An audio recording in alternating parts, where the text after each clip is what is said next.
nuevo tiempo en el valle se siente, la esperanza que tiene su gente, el momento del cambio llegó. Un primer aspecto que quiero tocar es hacer un apunte preliminar, y ese apunte preliminar es que la empresa se ha transformado. Ojo, una transformación sin la sociedad, una transformación sin los sectores reales de la economía, una transformación sin los trabajadores, una transformación sin los usuarios en el sector de los servicios públicos no representa nada. Una vez la empresa se ha transformado, tiene que seguir un enorme proceso de vinculación social. Y en ese contexto es que entiendo la actividad que se ha programado hoy.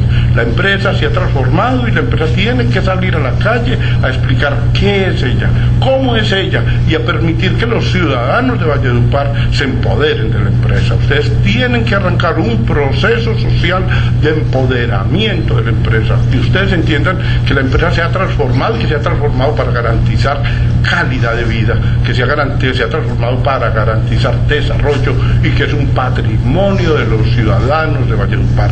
Ustedes tienen que aprendernos eso, los paisas: sentido de pertenencia, orgullo de nuestras empresas y defensa de los servicios públicos. No es la defensa del Estado per se, no es la defensa de la institucionalidad per se, es la defensa del servicio público, es la defensa de la calidad de vida de los ciudadanos, es la defensa del desarrollo regional. Es ahí donde nosotros tenemos que empezar a poner el ojo.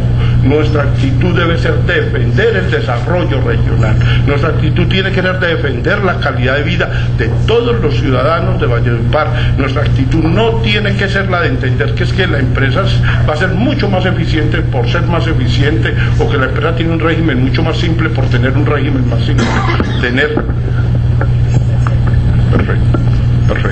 Tener un régimen más eficiente o tener un régimen mucho más simple jurídicamente es útil solo en la medida en que eso repercuta en los ciudadanos, en la medida en que eso repercuta en los usuarios, en la medida en que eso repercuta en la sociedad. Y quienes en este momento deben de empezar a jugar un rol básico en esta empresa es el sector real de la economía de la ciudad, los sectores académicos, los sectores sociales, los funcionarios administrativos y los usuarios. ¿Por qué? Porque ustedes tienen que preservarla como una empresa altamente productiva y como una empresa altamente técnica. La empresa tiene que empezar un proceso para que las personas que trabajan allá sean las personas más técnicas, que su estabilidad dependa de su trabajo, que su salario dependa de su productividad, no depender de estabilidad de la coalición política en el consejo, ni de quien gane o pierda las elecciones. Eso es un factor nefasto en el sector de los servicios públicos. Los servicios públicos tienen que depender de las altas excelencias de las personas que estamos involucradas en el sector, por cuanto estas empresas lo único que garantiza que sean eficientes es que cada vez las personas que están allá sean más técnicas, que cada vez conozcan más su actividad, que los trabajadores de Endupar se mueran de viejos de trabajar en esa empresa, pero no solamente de viejos, que cada vez aprendan más, que cada vez tengan mejores competencias, que cada vez sean mucho más altos, y ese proceso lo empiezan con este proceso de transformación. Ese es el cambio entre ser empleados públicos de libre nombramiento y remoción a ser trabajadores particulares sometidos a las reglas del Código Sustantivo del Trabajo. No es solo la estabilidad, ni es solo que ya le aplican otras normas y que ya se liquida distinto y que se indemniza distinto. No, es la actitud que hay que tener. Es que la empresa tiene que mantener el know-how. Es que las mejores personas de esta región del país tienen que trabajar en esa empresa, y esa empresa las tiene que retener a salarios dignos, en relaciones de trabajo dignas, y cada vez la gente trabaja ganándose su sueldo con la productividad. En Endupar no puede haber más función pública, no hay más funcionarios públicos, ni puede haber más empleo. En Endupar tiene que haber trabajo y trabajadores, alta productividad, y los ojos de los ciudadanos tienen que ir dirigidos a la empresa.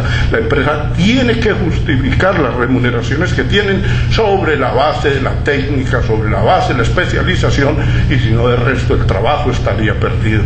Creo que esa es una de las cosas más importantes que nosotros tenemos en empresas Empresas Públicas de Medellín. Empresas Públicas de Medellín son más de 10.000 funcionarios y con un cambio de gobierno cambian 2, cambian 3. Eso cambia en Empresas Públicas de Medellín. Cambio de alcalde y cambia el gerente y el secretario general o el gerente administrativo y para de contar. El resto de personas están absolutamente tranquilas allá. ¿Por qué? Porque es que allá no la retiene en el Estado el hecho de ser cuotas políticas de nadie. ¿Por qué? Porque ellos no son empleados públicos de libre nombramiento y remoción. ¿Por qué? Porque ellos tienen relaciones contractuales. Y no todo el mundo en Empresas Públicas de Medellín gana el mismo sueldo. No, porque es que no le pagan al puesto, le pagan es al trabajo. El que más produce, el que más estudia, el que más tiempo dedique a su vida a la productividad, tiene derecho a una mejor asignación. Cuando en el Estado si aplica el principio de igual trabajo, igual salario, se frustran las personas. ¿Por qué? Porque el trabajo en el Estado finalmente terminan pagándoles al puesto. 2 personas que trabajan haciendo lo mismo, les pagan lo mismo, con independencia de que uno lo haga bien, que uno lo haga que lo haga excelente, que madrugue mucho, que estudie mucho.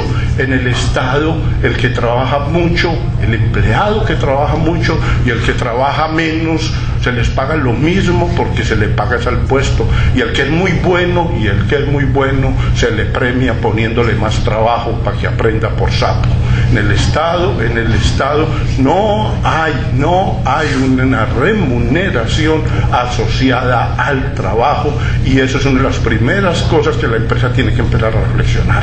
Tengo que tener los mejores, capacitándolos en forma permanente, promoviéndolos en forma permanente, tengo que retenerlos. Ese es el sentido de que la relación en la empresa sea contractual, que las personas tengan un contrato, que puedan discutir, que las organizaciones gremiales puedan discutir con la organización, con la empresa, la forma de retener el know-how. Las personas no se pueden capacitar para seguir ganando lo mismo y pasar años y años ganando el mismo sueldo, porque finalmente se las lleva la competencia, y en un escenario competitivo que le quiten a uno la competencia, es que la capacidad, la experiencia y el saber es que le acaben con la empresa. Un punto claro entonces es este para mí. Ustedes en este momento están iniciando un proceso de transformación. Ese proceso de transformación es válido solo en la medida en que sea real. Y es real cuando se involucran todos. Y cuando todos están convencidos de que ese proceso hay que seguirlo adelante. Y ese proceso implica mucha más eficiencia, ese proceso implica mucho más técnica, ese proceso implica la excelencia. Ahora, en la empresa, y eso lo voy a decir repetidamente voy a decir esto: en esta empresa diariamente hay que hablar de 2 cosas. Una, más productividad, más eficiencia, más calidad, producir más con menos, producir lo mismo con más, trabajo planificado, remuneración por productividad. Esta empresa tiene que ser altamente eficiente. Pero 2, esta empresa jamás puede olvidarse que es una empresa de servicios públicos. El contenido social del servicio público jamás puede olvidarse, y jamás podemos olvidarnos de que somos un país emergente, que la mayoría de nuestros conciudadanos son gente muy pobre y no tiene capacidad de un pago eficiente y una tarifa económica suficiente para el pago de los servicios. Un punto claro es que rápidamente esta empresa tiene que pensar en programas de mínimo vital. El municipio rápidamente tiene que empezar a pensar en programas de fomento. La gente tiene que querer la empresa, no porque la empresa solamente le preste un buen servicio, no, es porque la empresa le garantiza calidad de vida y desarrollo, y que a la empresa, cuando un ciudadano es pobre, no tenga que venir a través de una tutela a arrebatarle el mínimo vital. La empresa tiene que empezar a pensar en su función social de llegar con el mínimo vital a los sectores más pobres de la población. Las empresas de servicios públicos tenemos que tener esa doble cara. Pierde el tiempo en servicios públicos quien solo sabe de derecho económico. Pierde el tiempo en servicios públicos el que solo sabe de protección del pobre y no le importa la sostenibilidad de la empresa. Nosotros en servicios públicos tenemos diariamente que jugarle a las 2 caras. Las 2 caras tienen que jugar: alta productividad, alta eficiencia, altos indicadores, pero no pensar que esto es para concentrar riqueza, que esto es para explotar al pobre, que el servicio público es una mercancía, que el servicio es una actividad económica simplemente que se comporta como se comportan los bienes en la economía de mercado. No, el núcleo y lo que hace importante a Endupar es que presta un servicio público, y tal vez el servicio público más sagrado, el servicio público más relevante, el servicio público más trascendente que se puede tener en la sociedad contemporánea: el agua potable y el saneamiento básico. Prestar el servicio de acueducto es prestar la vida, es prestar la posibilidad de que los seres humanos podamos subsistir. El agua es el principio de la dignidad humana. El primer derecho a la vida digna es el derecho a acceder al acueducto, y la empresa eso no lo puede perder de vista. Y creo que todos los días la gerencia de la entidad, el sistema de control interno, los procesos de mejoramiento continuo y de calidad tienen que estar recalcándonos a todos los que de una u otra manera estamos en nuestra junta directiva, estamos desde la alcaldía, estamos en los organismos de control. Tienen que venir a decirnos todos los días que la empresa tiene dos caras: una cara de productividad y otra cara de un componente social muy alto que lo tiene que cumplir. Me parece muy útil que ustedes hubieran hecho esta sesión de hoy, porque de las cosas más importantes que tienen que acompañar estos procesos es construir comunidad académica, es estudiando, es discutiendo, es leyendo, es viendo cómo con nosotros podemos sacar la empresa adelante.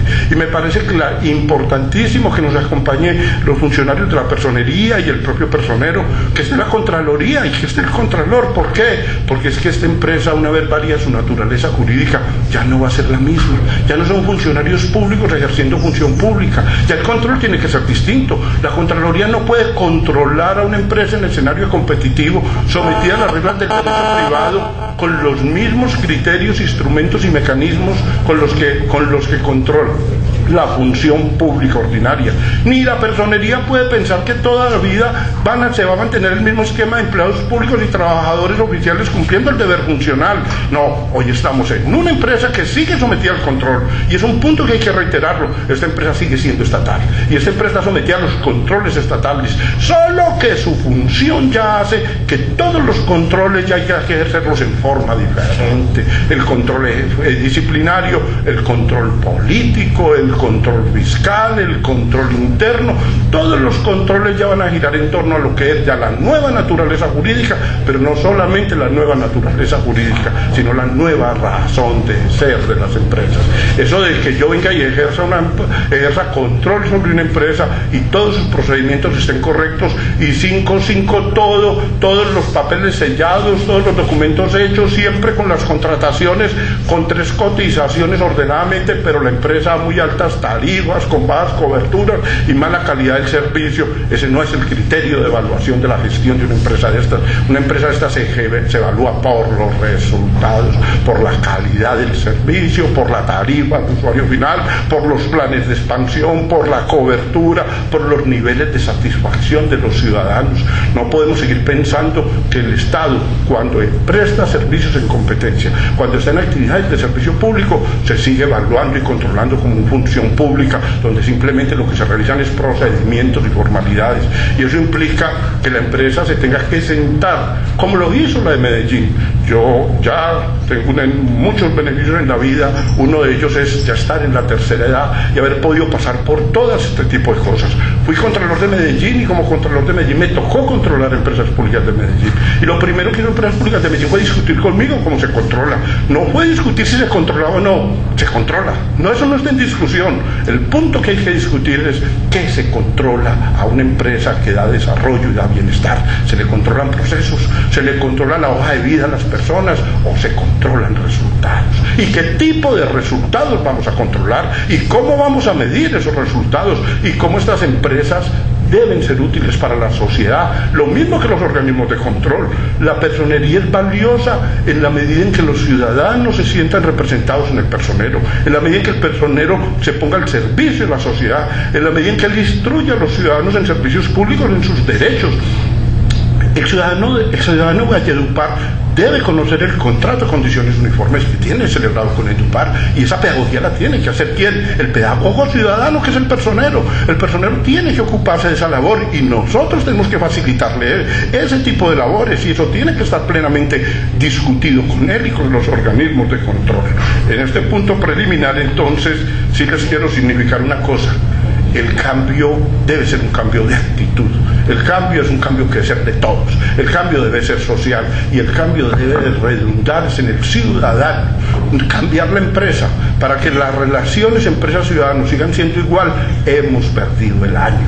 Cambiar la empresa para que los ciudadanos de Valledupar no se empoderen de ella, hemos perdido el año.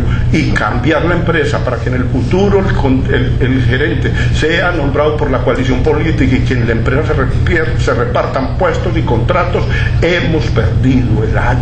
La empresa hay que cambiarles en lo fundamental, y lo fundamental es una apropiación colectiva de los ciudadanos de Valledupar a la empresa, y esa apropiación colectiva nace desde la estabilidad al interior de la organización y la posibilidad de que las personas que ingresan a la organización sean personas de las más altas calidades. Varias anotaciones sobre una panorámica sectorial que me parece útil decirla. Es que la única que se está transformando no es esta empresa. Todas se están transformando, y unos cambios muy duros, en los que yo jamás pensé que me iba a tocar estar. Solo por citar algo, Empresas Públicas de Medellín, en este momento, el año pasado, en el 2013, tuvo por primera vez que admitir que necesitaba hacer alianzas estratégicas con el sector privado.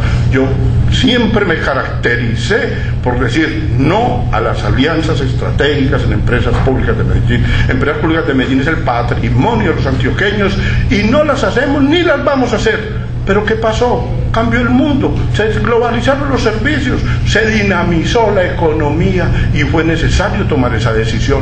Muy lamentablemente tener que haber tomado la decisión, pero no había otra alternativa. Y creo que habrá que analizar muy cuidadosamente lo que ustedes están haciendo, porque lo cito como ejemplo, allá no fue en acueducto y alcantarillado, fue en telecomunicaciones, porque la estructura de la industria del sector de agua potable y saneamiento básico es otro cantar, es otra historia, y tenemos que preservarlas esencialmente públicas. Ahora, ustedes lo que tienen que mirar es el segundo punto, que es el regreso a las AAA. Las empresas de acueducto y alcantarillado del país, entre ellas Empresas Públicas de Medellín, entre ellas el acueducto y el alcantarillado de Bogotá, han vuelto a poner sus ojos en el servicio de aseo. Cali tiene que volver a poner sus ojos en el servicio de aseo, un servicio que genera una renta monopólica tan importante como el servicio de aseo. Es un servicio que habría que empezar a remirar si las posibilidades de que una empresa de acueducto y alcantarillado que tiene ventajas competitivas plenas, porque yo no comparto el criterio de quienes salen ahora a decir que las empresas que prestan servicios de alcantarillado no tienen experiencia en aseo. Creo que quienes estamos en el sector entendemos claramente que toda la gestión administrativa, que toda la gestión comercial del servicio de aseo se lo hace la empresa de alcantarillado, desde la facturación hasta el recaudo, desde el manejo de las PQR hasta el manejo del catastro de usuarios del servicio de aseo, lo maneja la empresa de alcantarillado. De hecho, la única actividad que realmente se terceriza es la operación material de la recolección y el transporte, que no es la actividad ni la que requiere más know-how ni la labor más técnica de ese servicio. Yo llamo la atención para que ustedes empiecen a pensar que esta empresa tiene que mejorar su portafolio de servicios, que en un escenario de competencia prestar acueducto y prestar alcantarillado no es suficiente, que tenemos que pensar en agua envasada o en agua regional o en manejar no solamente el plan maestro de Valledupar, sino el plan del Cesar. La empresa tiene que optimizarse y ustedes tienen que pensar en carácter empresarial, y la empresa tiene que meterse en nuevos entornos, y la empresa tiene que repensarse día a día. Ustedes tienen el reto y tienen que empezar a mirar. Esta mañana algunas personas que me preguntaban me decían: ¿a dónde hay que mirar? Ustedes hoy tienen dónde mirar, tienen para mirar Aguas de Manizales, tienen para mirar Empresas Públicas de Medellín, tienen para mirar el acueducto metropolitano de Bucaramanga, que aquí está. Es otro de los ejemplos de quien se está metiendo en este momento en aseo. El acueducto metropolitano de Bucaramanga acaba de decidir que se mete en la actividad de aprovechamiento. La actividad de aprovechamiento, el manejo y la utilización de los residuos sólidos, no la labor solamente de recolección y transporte, sino la labor de cómo aprovechar aprovechar, cómo hacer compostaje, cómo hacer lombricultura, cómo utilizar lo que la gente toda la vida ha despreciado. Eso debe ser una labor que debe empezar a pensar la empresa. La empresa tiene que hacer más con menos. La empresa tiene que pensar cómo con el mismo recurso humano se vuelve todos los días mucho más productiva. La empresa tiene que empezar a pensar cómo aprovechar sus ingenieros sanitarios, cómo ese saber acumulado de tanto tiempo lo pone al servicio de la sociedad. Y eso no es esta empresa, son todas. Y entonces lo que les quiero puntualizar, hablando del panorama sectorial, es que las hermanas de ustedes no están quietas. Empresas públicas de Medellín, el acueducto metropolitano de Bucaramanga, el acueducto de Manizales ha llegado al punto tal de hacer inversiones en el extranjero y de intentarle a temas como el plan departamental de aguas del Cesar. Esa era una responsabilidad natural del acueducto de Valledupar. El acueducto de Valledupar tenía como responsabilidad natural manejar el plan departamental de aguas del Cesar. No lo hizo, perfecto. Y no vamos a mirar al pasado, perfecto, pero hacia el futuro, la política pública en materia de acueducto y alcantarillado y saneamiento básico en el departamento del Cesar tiene que pasar por Valledupar y tiene que pasar por Endupar. Ustedes no pueden esperar hacia el futuro que seamos los paisas de Medellín o los paisas de Manizales o los paisas de Pereira quienes vengamos a decirles cómo manejan ustedes la política pública y cómo ustedes manejan el desarrollo en ese tipo de cosas. Ya dije, hoy todas las empresas están en lo mismo. Todas las empresas están fortaleciendo su parte económica, su parte de mercadeo, y todas están financiando las responsabilidades sociales. El Departamento de Responsabilidad Social Empresarial se volvió muy importante en nuestras organizaciones. Nuestras organizaciones saben que si no es de cara al usuario, que si no es amigo del usuario, que si no es de cara a la sociedad se van a volver despreciables. Son compañías productoras de dinero. Nosotros no podemos tener una empresa que solamente produzca recursos. Y finalmente, un punto que me parece ya bien importante, y más hoy que nos acompañan algunos funcionarios judiciales y administrativos, es el enorme cambio que tiene el derecho en los últimos años. Creo que ese es un punto muy importante en servicios públicos. ¿Por qué? Porque creo que la historia del derecho se va a dividir en dos. Ese punto de partida de la división de la historia del derecho en dos va a ser la sentencia C634 del año 2011, el precedente judicial y el precedente constitucional como fuente principal de derecho. Ese es un punto de la mayor importancia. ¿Por qué? Porque se van a acabar nuestras discusiones. Y se van a acabar nuestras discusiones porque hemos encontrado la verdad jurídica. Hemos encontrado la verdad. Hasta ahora uno sostenía una tesis y otro sostenía otra tesis. Entonces decían, y lo digo yo con una enorme responsabilidad, como profesor de Derecho que he sido durante muchísimos años, nosotros somos culpables de la enorme incertidumbre que se generó en el mundo jurídico colombiano a partir de la teoría de la libre interpretación jurídica. Entonces, cualquier norma se interpretaba válidamente en forma A y en forma B y en forma C, y entonces si el usuario interpretaba era válido, y si la impresión interpretaba era válido y la Contraloría era válido, todas las interpretaciones terminaban siendo válidas, y al final del partido no se sabía cuál era la interpretación correcta, y el juez A interpretaba de una manera y el juez B de otra manera, y el juez A hoy fallaba así y mañana el funcionario asá, y uno iba a organismos como la Contraloría, y me tocó muchas veces, o la Procuraduría, y me decían, doctor, es que esa tesis aquí no pegó, es que esa ley aquí no la aplicamos. Pero ¿cómo así? O en empresas de servicios públicos, no decía, un momentico, pero es que la empresa no puede sancionar al usuario, es que la empresa no tiene esa potestad, doctor, pero aquí las hemos sancionado. Y doctor, si la gente está inconforme, que demande, que haya la personería, a ver qué le dice allá, que vaya allá, que ustedes tienen que reconectar el servicio en 48 horas. Pero aquí no tenemos forma de reconectarlo, pero si es una disposición legal, o no puede suspender el servicio si no ha garantizado el debido proceso. Pero aquí no lo hacemos. Ojo, esa incertidumbre, esa forma de interpretar el derecho empieza a morirse en Colombia con el precedente judicial como fuente del derecho. ¿Por qué? Porque es que ya no hay muchas opiniones.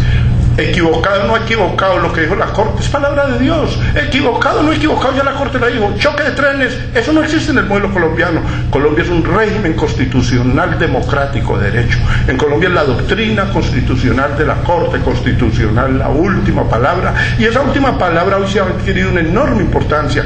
Es vinculante para cualquier operador administrativo y aún judicial, que para poderse retirar de ella tiene que retirarse deliberadamente. Por lo tanto, o a explicar por qué se separa el precedente judicial y sale la acción de unificación de sentencias en lo contencioso administrativo, la aplicación, la acción de cumplimiento de sentencia. Ojo, eso nos va a servir muchísimo. ¿Por qué? Porque llevamos 20 años peleando. Que si las empresas pueden sancionar a los usuarios, sí o no. Es que la SU 1010 del 2008 dijo no. Que es que el artículo 140 de la ley 142 da a entender que sí. O que hay un fallo del Consejo de Estado que dijo que sí. Muerto papá. Ya lo dijo la Corte, que los trabajadores de las empresas de servicios públicos mixtas son particulares. Porque es que eso a mí no me suena. A mí no me gusta que sean particulares, que eso me suena como muy raro, de que un trabajador de una empresa donde el 99.9% sea estatal, sea un particular. Sentencia C318 del año 96 de la Corte Constitucional. Ya dijo. Que a nosotros no queremos que nos controle la Contraloría. ¿Por qué? Porque nosotros nos sometemos a las reglas del derecho privado. Muertos, ya lo dijo la Corte. Hay control fiscal y lo ejerce la Contraloría y no se puede contratar. Sentencia 1191 del 2000. ¿Qué estoy diciendo? Estoy diciendo que en la medida en que aparece en el nuevo sistema de fuentes el precedente judicial como forma de crear derecho, como fuente principal vinculante para todos, en la medida en que eso se desarrolla, en esa medida están muertas las discusiones. ¿Por qué están muertas las discusiones? Porque yo puedo hacer valer esa decisión de la Corte, porque es que eso ya no es jurisprudencia, eso es fuente principal de derecho, eso vincula. Y más aún me pareció de las cosas de las sentencias que yo tengo, que me parecen hermosas y las leo de vez en cuando, vuelvo y las releo, es una de la Corte, la T441 del 2007. Miren lo que pasó con esa sentencia, que me parece importantísimo. Es esta: un ciudadano cree tener la razón y tiene la doctrina constitucional, y la tiene, y la sabe y se le aplica a su caso. Sin embargo, cuando la va a hacer valer ante el funcionario judicial o el funcionario administrativo, le dicen choque de trenes y el juez no acoge, o el funcionario administrativo no acoge su doctrina, no acoge la doctrina de la Corte, no acoge la que les es aplicable al caso. Y entonces el ciudadano en esa sentencia le pregunta: ¿yo qué hago cuando yo tengo doctrina en la Corte, pero el funcionario judicial o el funcionario administrativo dice que no come de eso, que eso no lo aplica, que la acoge es otra teoría y que no acoge la doctrina constitucional? Esa sentencia es hermosísima porque la Corte viene y dice algo así en esa sentencia. Cuando un funcionario, a pesar de haberle puesto de presente doctrina constitucional, decide separarse de ella, lo que hace ese funcionario no es ilegal. Ese funcionario que desconoció la doctrina de la Corte no actuó en forma ilegal. Sus actos no están viciados, no son nulos ni son anulables. Eso lo que es una grosería, dice la Corte. Cuando un funcionario desconoce el precedente, lo que está incurriendo es en una vía de hecho, y eso no podrá producir efectos jurídicos, bien sea funcionario judicial o sea funcionario administrativo, porque otra cosa es separarse uno del precedente, otra cosa es deliberar sobre el precedente, otra cosa es tener otro razonamiento, pero separarse desconociendo el precedente va a ser una cosa lamentable desde el punto de vista de la teoría jurídica. Entonces, si uno parte de esa base, entonces nos vamos a poder poner de acuerdo todos.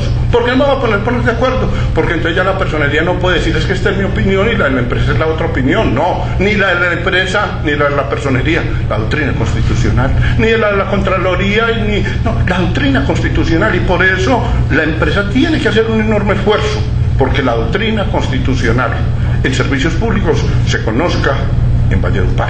¿Por qué? Porque es la primera interesada en que los jueces de Valledupar no conozcan la opinión de la empresa ni mi opinión, sino conozcan la doctrina constitucional sobre el tema. La doctrina constitucional tiene una enorme importancia. ¿Por qué? Porque es el punto de encuentro, es el punto de encuentro de todos. Que me gusta, que no me gusta. La doctrina constitucional termina siendo fuente principal de derecho, el criterio de unificación, el punto de encuentro de todos nosotros, y eso nos va a facilitar a todos el manejo de nuestras funciones. Y ahí habrán cosas que a la empresa le gustarán mucho y habrá cosas que no le gustarán nada. A la empresa no le gustará nada el tema de que el mínimo vital, posiblemente. Sé que al gerente actual de la empresa sí le gusta, es una persona muy sensible frente a este tipo de temas y le gusta este tipo de temas. Normalmente a muchas empresas ese tema no les suena, pero ese tema hay que estudiarlo y ese tema hay que reconocerlo. Como hay que reconocer el debido proceso al usuario. El usuario tiene derecho. Y habrá cosas que nos gusten más, que se nos aplique el derecho privado, que no estamos obligados a aplicar la ley 80, que no ejercemos función pública, no ejercemos como vía general función pública. Sentencia C037 del 2003, la Corte Constitucional dice claramente, prestar servicios públicos no es ejercer funciones públicas. Importantísimo para nuestra empresa, importantísimo. Esa expresión de la Corte, en mi caso la tengo fotocopiada, plastificada y al lado de la Virgen del Carmen, que es importantísimo para la mayoría de las personas que yo asesoro, no ejercer función pública. Eso hace que no cometan delitos contra la administración pública, eso hace que la personería en muchos casos no pueda sancionarlos por incumplimiento de deber funcional, porque la mayoría de estos empleados no pueden sancionarse por incumplimiento de deber funcional por una simple razón: no ejercen función administrativa, no ejercen función pública. Y habrá que dar un debate, tendremos que sentarnos nuevamente con la personería, analizar si con la transformación de esta empresa, por ejemplo, cosas como el manual de funciones subsisten, si esta empresa sigue teniendo manual de funciones. ¿Por qué? Porque si el manual de funciones es propio del Estado funcional y es propio de los empleados públicos y de los trabajadores oficiales. El manual de funciones es donde hay funcionarios. Pregunta: ¿y aquí va a haber funcionarios? Parece que no. Parece que aquí lo que va a haber es trabajo y trabajadores. Aquí lo que va a haber es gente sudando. Aquí no va a haber doctores cumpliendo funciones administrativas y repasando tareas y cumpliendo objetivos. No. Y entonces eso nos lleva a repensar el manual de funciones, el contrato de prestación de servicios, la planta paralela. Aquí va a haber planta paralela. Pero ¿cómo así que planta paralela? Es que aquí no puede haber contrato de prestación de servicios propiamente dicho, porque aquí ni siquiera se aplica la ley 80, es que aquí ni siquiera se aplica el 32, y entonces habrá que reestudiar el tema con la organización sindical. ¿Cuál es ese tipo de trabajadores? ¿Qué trabajadores son los eventuales que hay que llamar por épocas específicas a que ejerzan funciones transitorias? Que en las entidades ordinarias se hacen contratos de prestación de servicios emitidos en el 32 de la ley 80. Pero pregunta, ¿en esta empresa se seguirá aplicando ese tipo de contratos? Esas reflexiones necesariamente habrá que hacerlas. Y muy bueno, y me alegra que después de 2 años de gobierno la gerencia de Endupar haya podido hacer esta reunión y que todos ustedes hayan venido. En el 90% del país, en esta época preelectoral y después de 2 años, cuando ya todo el mundo está nombrado y colocado, nadie viene a una reunión de esta, porque en este momento todos nos estamos odiando y todos nos estamos desconfiando los unos de los otros. Me parece que el hecho de traer funcionarios de la rama judicial, de traer funcionarios de la personería, la procuraduría, funcionarios del un éxito total para la empresa. ¿Por qué? Porque eso se hace en los primeros días de gobierno, cuando todos estamos hermanitos, cuando todos estamos hermanaditos y abrazaditos, y todo el mundo tiene expectativas de que lo trasladen de aquí para allá, y todo el mundo está. Después de 2 años de gobierno ya no nos miramos las caras, ya estamos pensando en los próximos resultados electorales. Me parece buenísimo que haya pasado eso, y me parece buenísimo una cosa, que ustedes lleguen a un acuerdo, y la empresa se transformó y la vamos a transformar entre todos, que ella unilateralmente no venga a decir simplemente, ¿sabe qué? Chao personería, o ¿sabe qué? Chao contraloría. No, esa es una discusión internamente con la personería, donde vamos a ver cuál es el impacto que la transformación genera sobre la personería, y esto sentados con la contraloría, donde con la contraloría conjuntamente vamos a decir cuál es el impacto. Y vuelvo a insistir, no se está discutiendo si esos organismos siguen ejerciendo competencia o no, está claro que sí. Lo que es que yo ya varié mi naturaleza jurídica. Luego el ejercicio no va a ser el mismo, no va a ser el mismo. Y me parece valiosísimo que los funcionarios de la rama judicial asistan a este tipo de sesiones. ¿Por qué? Porque empiezan a entender otras lógicas, que son las lógicas de la administración, y empiezan a entender por qué diablos a estas empresas las someten a las reglas del derecho privado. La panorámica sectorial entonces la dejo diciéndoles, ¿sabe qué? Yo creo que de la panorámica sectorial en servicios públicos, la que más ha sabido toda la vida de este tema es Chepa. Chepa es mi mamá, y mi mamá me dice, negro, cada que te oigo hablar veo que el mundo está muy cambiado.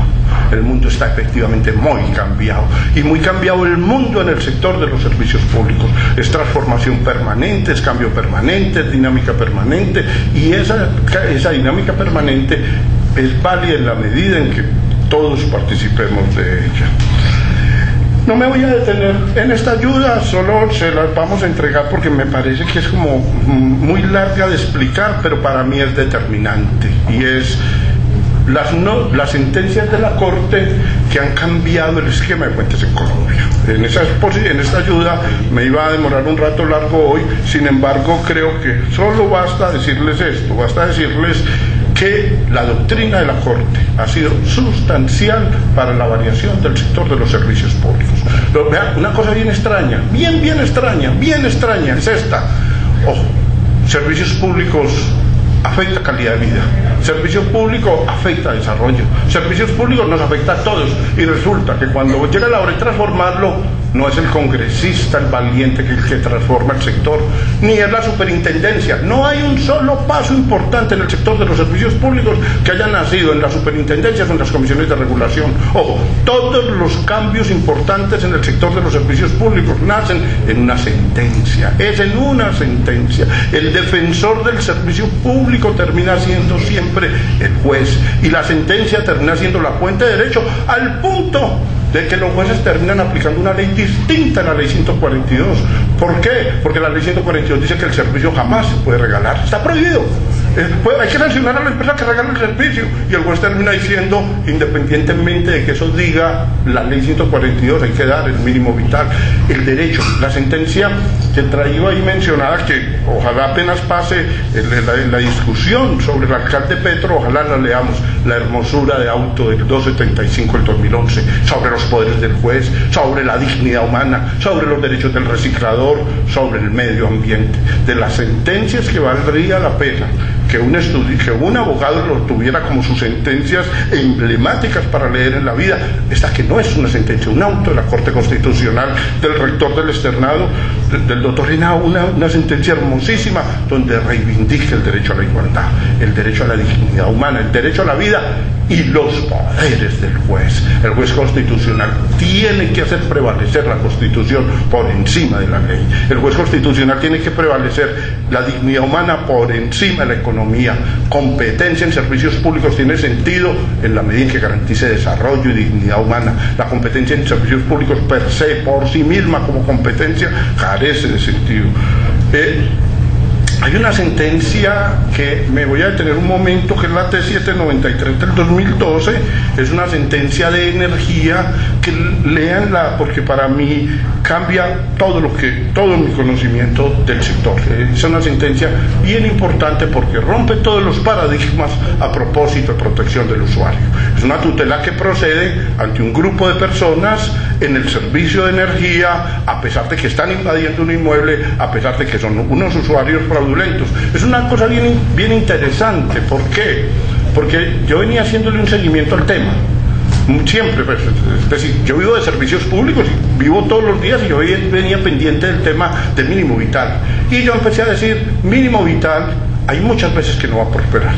No va a prosperar cuando el servicio es diferente a agua. Yo tragaba saliva cuando me hablaban de mínimo vital en energía, por esto, porque es que la Corte cada vez radicalizaba más su tesis de que el mínimo vital se originaba en el bloque constitucionalidad, y que el bloque constitucionalidad daba derecho al agua, y cada vez radicalizaba más la tesis del agua, y es el derecho al agua, incluso gratuita, pero al agua, era el agua. Entonces uno decía, bueno, y entonces el gas, y entonces la energía quedaba ahí. La Corte cada vez lo radicalizaba más como un derecho fundamental asociado a la vida humana y a la dignidad, y uno decía, ¿y entonces qué va a pasar el día que se haga como colectivo? ¿Qué va a pasar el día que vengan grupos de personas? ¿O qué va a pasar el día que vengan personas que están cometiendo fraude? ¿O qué va a pasar el día que sean operadores usuarios clandestinos? Bien vale la pena que lean la sentencia, porque la sentencia recoge toda la doctrina de la Corte y viene y tutela un caso de Soledad, un caso importantísimo, donde reivindica el debido proceso, hace una comparación de derechos para llegar a la conclusión de que el derecho al agua y el derecho a los servicios públicos y a la energía prevalecen, son derechos prevalecientes, y que no importaba que en ese caso se tratara de usuarios que habían invadido un inmueble, por cuanto había que hacer prevalecer su derecho. Lamentablemente con ustedes, y no vuelvo a decir esa expresión de lamentablemente, no tengo mucho tiempo, pero en las universidades hoy para mí es una lectura más que obligatoria, y le dedicamos mucho rato a la lectura de esa sentencia, porque creo que a diferencia de la mayoría de los profesores compañeros míos que se dedican gran parte del tiempo a hablar de regulación, de tarifas, de precios, de competencia, yo creo que cuando uno se sienta a hablar de servicios públicos tiene que hablar de dignidad humana, y tiene que hablar de los más débiles, y tiene que hablar de los usuarios, y tiene que hablar de un lenguaje distinto, y por eso los traigo permanentemente a la empresa. Y ayer que tuve la reunión con el gerente, el mensaje más claro es esto: esta es una empresa que tiene que ser tremendamente humana, y usted tiene que pasar a la historia por el que la transformó, la modernizó, le metió gerencia, le metió productividad, le puso salario, por lo que quiera, pero jamás se olvide que esto es servicio público, jamás se olvide que el servicio público tiene razón de ser en la medida en que entiende que son los usuarios la razón de ser del servicio, y que esos usuarios, en el caso de Valledupar, son gente inmensamente pobre, y que la gente inmensamente pobre requiere unas acciones especiales del Estado, y que en vez de los abogados ponernos a discutir cómo le negamos a un ciudadano el mínimo vital, lo que nos toca sentar a discutir es cómo le peleamos a la nación recursos suficientes para que la plata del mínimo vital no esté a cargo de la empresa. Y yo celebro que aquí ahora el alcalde venga a decir, me parece buenísimo que venga el gobierno nacional a meter la mano a los recursos del sistema general de participación y a decir que esa plata no era para el sector financiero, que esa plata es para el sector de agua potable y saneamiento básico. Y creo que nosotros los que estamos en el sector tenemos que decir, y esa plata no solamente es para el sector de saneamiento básico, no es solamente para tubería e infraestructura, es también para que los que hoy tienen redes puedan acceder al servicio, porque ¿qué nos ganamos con poner redes, con poner infraestructura, si los ciudadanos no están en capacidad de llegar al servicio?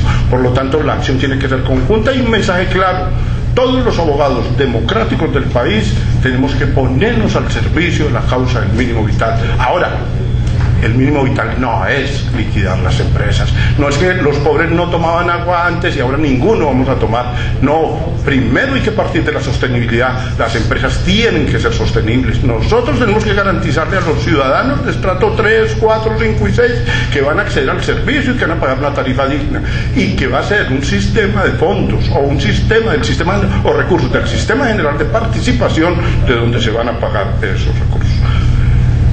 Un poco a lo que vinimos. ¿Qué diablos es Endupar? Entonces, lo primero es lo claro. ¿Qué es Endupar? Endupar es una empresa que presta el servicio de acueducto, puede prestar actividades complementarias y actividades inherentes al servicio público. Entonces, la primera cosa clara y evidente es: Endupar, me preocupa saber qué es. ¿Y qué es? Es una empresa prestadora de servicios públicos y de servicios públicos domiciliarios, y podría prestar actividades complementarias de acuerdo con la ley 142. Ahora, uno se preocupa por establecer, bueno, ¿y la empresa qué es? Y también ¿qué no es? La empresa es una entidad descentralizada del municipio de Valledupar, no hay discusión. Ojo, hace años lo discutíamos, y nosotros decíamos, no, una empresa de servicios públicos mixta no es entidad descentralizada, y lo llegó a decir la Corte, lo llegó a decir la sentencia T1212 del año 2004, la Corte dijo esto, dijo lo siguiente, ojo, las cosas son el régimen que se les aplica, dijo la Corte. Además, acogiendo la teoría americana, dijo, si una empresa de servicios públicos mixta, y se estaba refiriendo a ISA, contrata conforme a las reglas del derecho privado, sus trabajadores son particulares, sus actos son de derecho privado, sus actos negociables son de derecho privado. ¿Sabe qué? Ella es de derecho privado. Y llegó a la conclusión de que ISA era entidad privada. Sentencia T1212 del año 2004. Y eso nos puso a todos, en buena medida a mí, que me encanta repetir la Corte. ¿Sabe qué? Empresa de servicios públicos mixta es entidad privada. Sin embargo, ya después la Corte viene a hacer el razonamiento. Sentencia clave, de las más claves, de las más emblemáticas de la Corte, la C736 del año 2007. Yo creo que no ha habido una sentencia más importante que esa en toda, para nosotros los del sector, en toda la historia de la Corte y de la vigencia constitucional del 91. Y entonces ya la Corte analizó que la descentralización cambió y que ya no se descentraliza el Estado, sino las funciones del Estado, y que el Estado se puede descentralizar a través de los particulares. Eso lo repitió, eso lo sabíamos, pero mismo la Corte no lo ordenó, y la Corte termina diciendo que las empresas de servicios públicos mixtas y privadas con aportes del Estado son entidades descentralizadas. Yo que estoy declarando la tesis de reconocer en la doctrina de la Corte palabra de Dios, no voy a discutir jamás de ese punto. Ese punto creo que los abogados lo tenemos que dar por superado. No tiene sentido seguir discutiendo. Algunos abogados amigos, incluso consejeros de Estado, llegan a decir que eso es el obiterdicta de la providencia, que esa es la decisión de la Corte, y además la ha reiterado. La Corte entiende que tanto las empresas de servicios públicos mixtas como las privadas con aportes del Estado son entidades descentralizadas. Somos entidades descentralizadas, somos entidad estatal. Somos entidad estatal. Hace tiempo decíamos, no somos entidad estatal, nos parecemos mucho, somos de propiedad del Estado, el Estado es el dueño de nosotros, pero nosotros no somos del Estado. Yo soy algo así como muy cerquita a ser hijo de mi papá, pero no lo soy, algo así como avergonzándome de mi origen. ¿Por qué? Porque si el 99,99% del recurso de esta empresa es del Estado, discutir si la entidad estatal o no es estatal era una discusión casi inútil. Sin embargo, muchos de nosotros debatíamos el punto. Posición, la Corte eso lo tiene superado. Sentencia C736. Esta entidad es descentralizada, pertenece a la rama ejecutiva del Poder Público, es entidad estatal. Ahora, esta entidad será particular. Antes había la discusión de que como se le aplicaba el derecho privado, estas entidades eran particulares. Hoy es evidente, esta entidad particular no es. Esta entidad no es un particular. Esta entidad es lo que es mixta. Es un punto importante. Además, porque generalmente los mixtos no admiten esa condición. Al mixto siempre hay que hacerle una labor, porque la gente siempre quiere ser A o B. La gente no quiere estar en la mitad, o quiere que sea machito o hembrita, pero no en la mitad. Y poquito, pero tiene una misturita, y es una mistura, y no está ni al extremo A ni al extremo B. Esta entidad es una entidad mixta, no es 100% estatal, no es puramente del Estado, menos es una entidad particular, por lo tanto es mixta. Ahora, ¿será una sociedad de economía mixta? Ni riesgos. Las sociedades de economía mixta se crearon para actividades industriales y comerciales en la reforma constitucional del 68. Pregunta, y esa es una cosa clave hacia el futuro para resolverla, y es: Endupar o empresas públicas de Medellín ¿están dedicadas a una actividad industrial y comercial? La respuesta es no. Están dedicadas a una actividad de servicios. Son servicios, porque es que hay función pública. Hay actividades industriales, hay actividades comerciales y actividades de servicio. Las empresas de servicios públicos no están dedicadas a actividades industriales y comerciales. Las empresas de servicios públicos están dedicadas a prestar servicios, es a eso, no es a prestar una actividad industrial y comercial, y más a un servicio público. Por lo tanto, viene a ser con la Constitución del 91 y, muy importante, con la Ley 142, cuando aparece este tipo de empresa. El primero que lo descubre es el Consejo de Estado. Yo recuerdo que en uno de los primeros conceptos del doctor César Hoyos Salazar dijo claramente: oiga, póngale cuidado, que aquí nace una criatura nueva. En uno de los primeros conceptos del año 94, el doctor César Hoyos dice: no, Ojo que las empresas de servicios públicos no son establecimientos públicos, no son empresas industriales y comerciales del Estado, no son sociedades de economía mixta. Y él se pregunta, ¿qué son? Y él responde, empresas de servicios públicos. Esos son empresas de servicios públicos, no tiene que reclamar otra identidad adicional a la que él ya tiene. Ella es, así como una industrial y comercial del Estado es industrial y comercial del Estado, una empresa de servicios públicos es empresa de servicios públicos. Eso es lo que ella es, y después lo va a venir a reconocer la Corte. Ahora, ¿qué somos entonces? Somos empresa de servicios públicos mixta. ¿Somos entidad estatal? Claro, eso no se contrapone. ¿Somos entidad centralizada? Claro, eso no se contrapone. ¿Somos un particular? No somos un particular. ¿Somos mixtos? Somos mixtos, eso somos.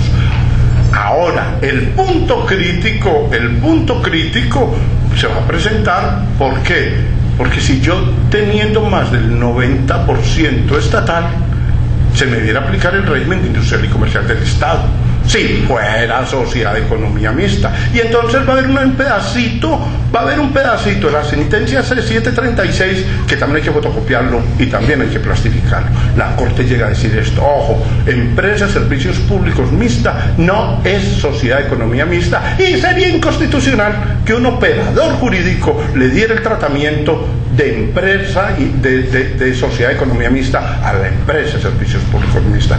Por más de que nuestra composición accionaria sea una composición, pues, esto lo traje para dos cosas: uno, para que vieran cómo es la composición nuestra y para que vieran que esta empresa de privado tiene muy poco, y dos, para que los de la tercera edad hagamos un ejercicio de lectura y quedemos muy mal viendo la ayuda. Ojo, el punto que quiero decir es este: ojo, esta empresa, por más de que es casi estatal, no es entidad estatal plenamente.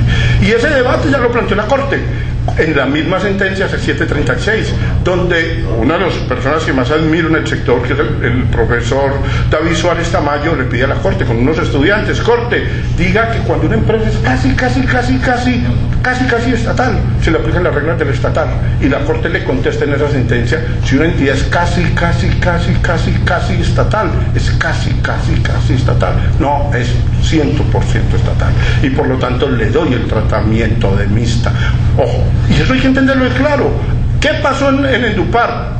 Llegaron unos socios a capitalizarla. No, llegaron unos socios a facilitarle la transformación de su régimen jurídico. Eso es una cosa completamente distinta. Los socios de Endupar son socios facilitadores. Esta empresa no se volvió mixta porque vinieron unos empresarios de Medellín o de Chile o de la China a volverla mixta. No, esta empresa volvió mixta simplemente por esto, porque está en el sector negocial, y quienes están en el sector negocial escogen el régimen jurídico que mejor les conviene. Entonces, cuando varios socios se reúnen, deciden si la forman en comandita, si la hacen anónima, si la hacen de responsabilidad limitada. Son los dueños los que vienen a definir cuál es nuestro régimen.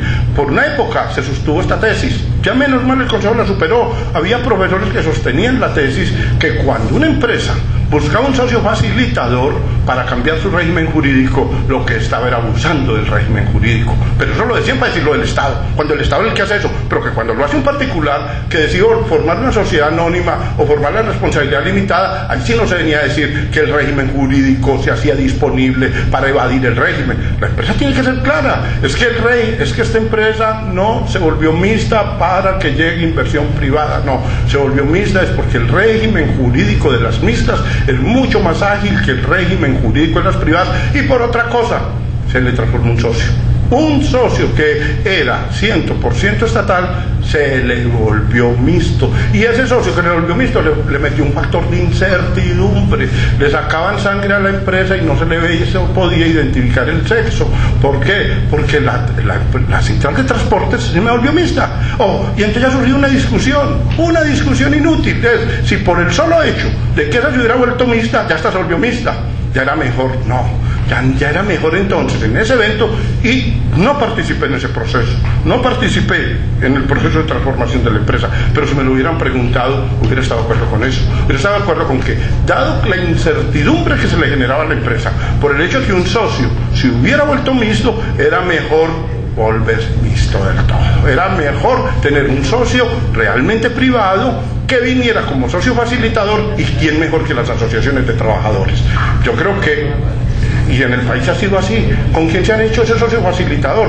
Con entidades que son transparentes, con trabajadores, con la iglesia, con la casa cívica, con cosas de esas que se sabe que no tienen ningún interés económico.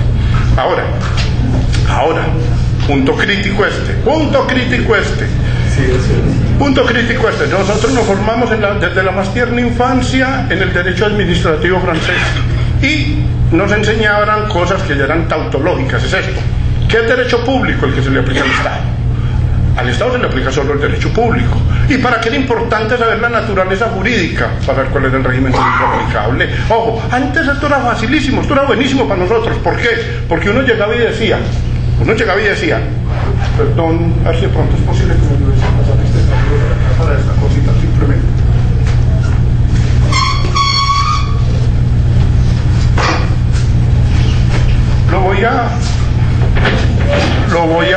Voy a hacer esto muy mínimo en el tablero, pues porque a mí siempre me lo hicieron en el tablero en la universidad y me ayudó mucho en la vida. A mí me enseñaron en la universidad que el derecho se desenvolvía por grados de producción. Y antes me enseñaron esto. El profesor Jairo Pérez, seguramente algunos de ustedes son lecheros. Él decía esto, vea, es que uno tiene que diferenciar si está en presencia del derecho público, perdón, de una entidad pública, o si está en presencia de una entidad privada. Si está en presencia de una entidad pública, está en presencia de entidad estatal. Y si está en presencia de entidad estatal, ojo, aplíquenle el derecho público. Ojo, entidad pública está autológica, a entidad pública se le aplica el derecho público y sus actos son fundamentalmente administrativos. Y la razón de ser juez administrativo está acá. El juez administrativo le resuelve los conflictos. Estos conflictos públicos, de derecho público, los resuelve el juez administrativo. ¿Y sabe qué? Aplica el código administrativo. ¿Y sabe qué? Lee el derecho. Y esto es muy importante para nosotros. Esto es clave para nosotros, para abogado de la Universidad de Antioquia. Es clave saber que lo público es lo estatal, que se somete al derecho público, que el núcleo ya cotidiano del derecho público es el derecho administrativo, que el juez administrativo merece existir porque hay unos conflictos especiales. ¿Cuáles? Los conflictos administrativos. El juez administrativo no es un juez promiscuo, ni sabe todo derecho. De hecho, en la de Antioquia no nos permitían citar jurisprudencia de la Corte Suprema de Justicia. Los administrativistas de la de Antioquia citamos fuentes de derecho administrativo. ¿Y cuál código aplicamos? El de procedimiento administrativo. ¿Y qué criterio interpretamos el derecho? El administrativista. ¿Y cuál es el derecho del administrativista? Relaciones entre desiguales, protección del débil, prevalencia del interés general, igualdad de las partes, nunca igualdad de las partes, seguridad jurídica, nunca. El estudiante de Derecho Administrativo, compañero mío, quisiera prevalecer la seguridad jurídica o quisiera prevalecer el contrato sobre el acto, no merecía ser abogado de la universidad. En este tipo de sesiones uno dice cosas que uno considera importantes y otras que considera muy importantes. Esto yo creo que es el centro digamos, del análisis jurídico, es esto que estoy tocando, entonces quisiera hacerlo con un poco más de detalle. Por eso, primer paso, primer paso previo. Lamentablemente no le dije tiempo a eso, pero primer paso previo es esto. El tema de los servicios públicos no es especial, porque un día se levantó el constituyente o el legislador pensando, qué tema tan especial. No, el régimen de los servicios públicos es especial, es porque los servicios públicos son especiales, porque ellos determinan la calidad de vida y el desarrollo. No tendremos vida digna en Valledupar si no tenemos servicios públicos universales, agua potable, energía en buena cantidad, telecomunicaciones digitales, es la base de la calidad humana.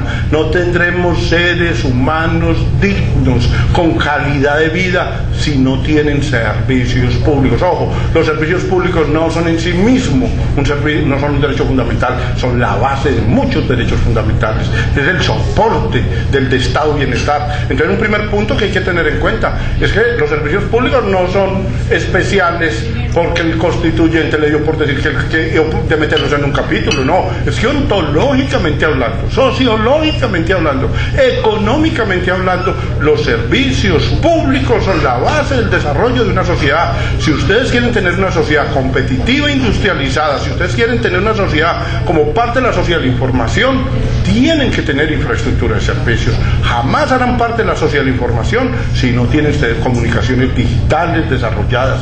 Jamás podrán tener una agroindustria desarrollada si no tienen energía a buena cantidad y a buen precio. Jamás podrán desarrollar ningún sector de la economía si no tienen agua potable. El agua potable es base no de la calidad de vida individual, es del desarrollo de la sociedad, derechos individuales y derechos colectivos.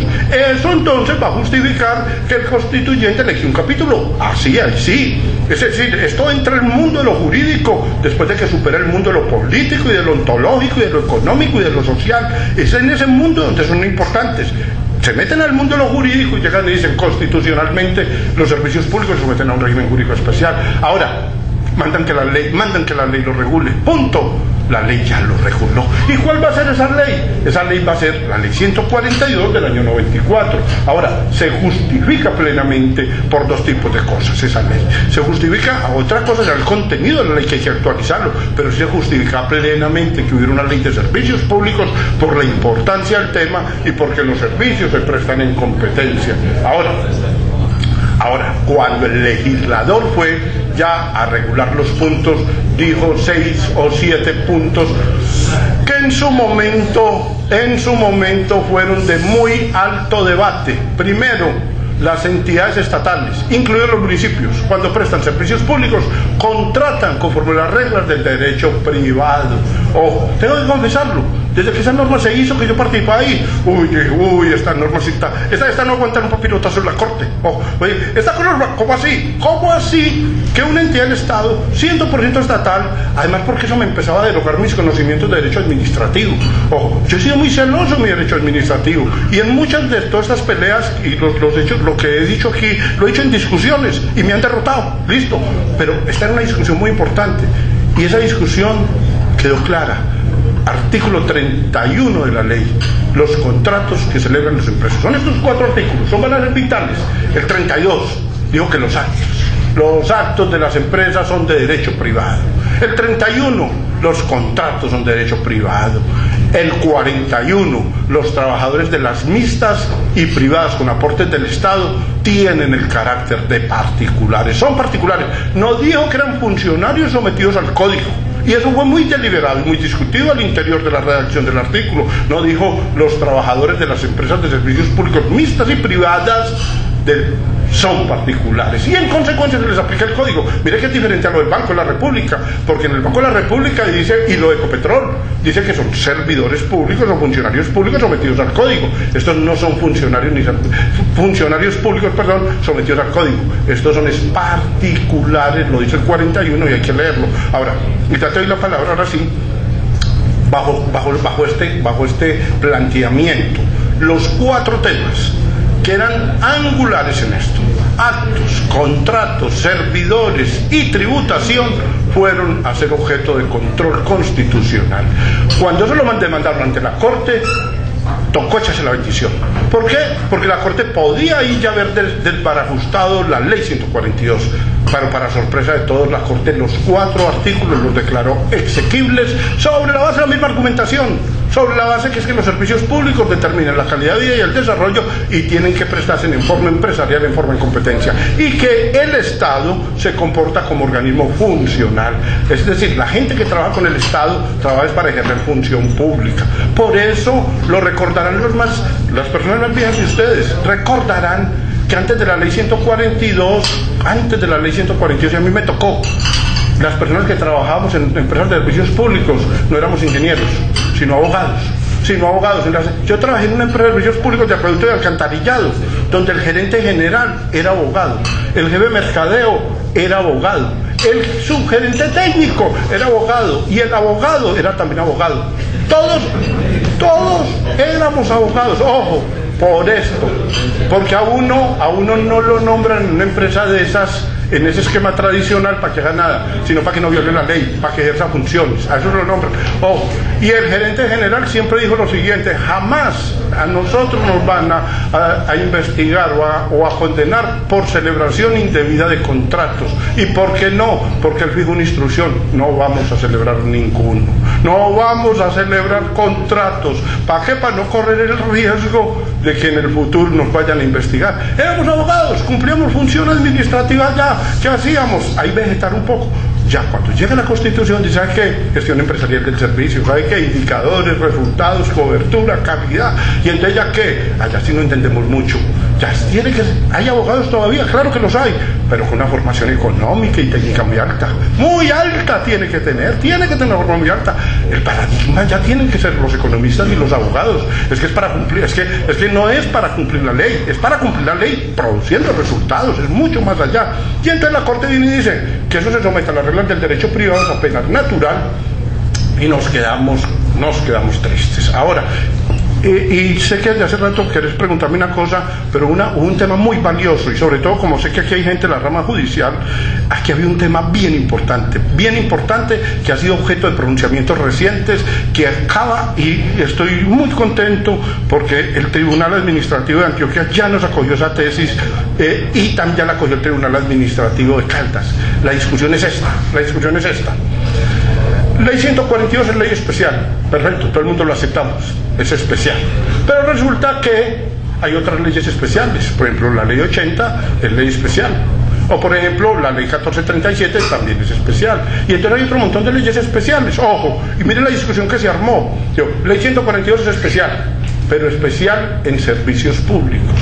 Cuando la ley 142, por ejemplo, habla de actuaciones administrativas, o cuando la ley 142 habla de contratos, ahí sí no es especial. ¿Por qué? Porque directamente de contratos y no es de servicios públicos. O cuando la ley 142 habla de ocupación de bienes, ahí sí ya no es especial. La ley 142 es especial en servicios públicos. Ese debate se armó en el año 95.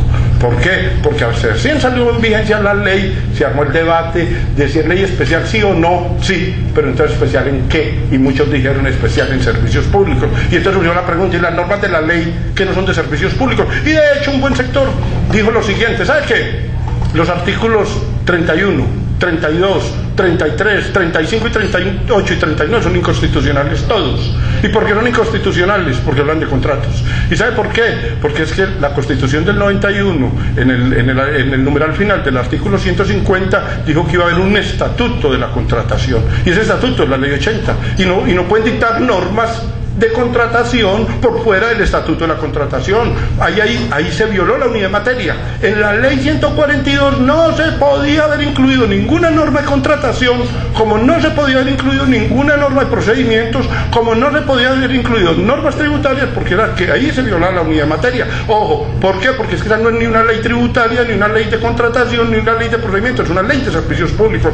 La Corte hace una sentencia hermosísima, la 066 del 97, donde nos hace recordar los fundamentos del derecho. ¿Sabe qué dijo la Corte? La Corte dijo lo siguiente: ojo, que es que lo que pasa es que servicios públicos no es una categoría ontológica. Servicios públicos es un estatuto jurídico. Ojo, las normas de servicios públicos no es que se refieran a una determinada categoría fenomenológica, no. Las normas de servicios públicos es un estatuto que se dicta para un régimen jurídico especial. ¿Sabe qué dijo la Corte? Dijo: las normas que hay en la ley 142, todas son de servicios públicos, porque es que los servicios públicos no es un fenómeno ontológico, sino un régimen jurídico, y por lo tanto las normas de contratos, así lo asevera la Corte con estas expresiones: las normas de contratos que hay en la ley 142 no son de contratos, son de servicios públicos, y por lo tanto esas normas prevalecen a los demás regímenes, porque es que no me la vaya a comparar, no me la lleve para la ley 80 ni para el otro lado. El debate que acabamos de ganar es este. Cuidado que desde hace rato me quieres preguntar, yo voy a escucharte mejor a vos y después me vengo para el debate, pero voy a apuntar aquí cuál era el debate que quiero contarles, que es un debate de Aguas de Manizales y un debate de Empresas Varias de Medellín. Dale.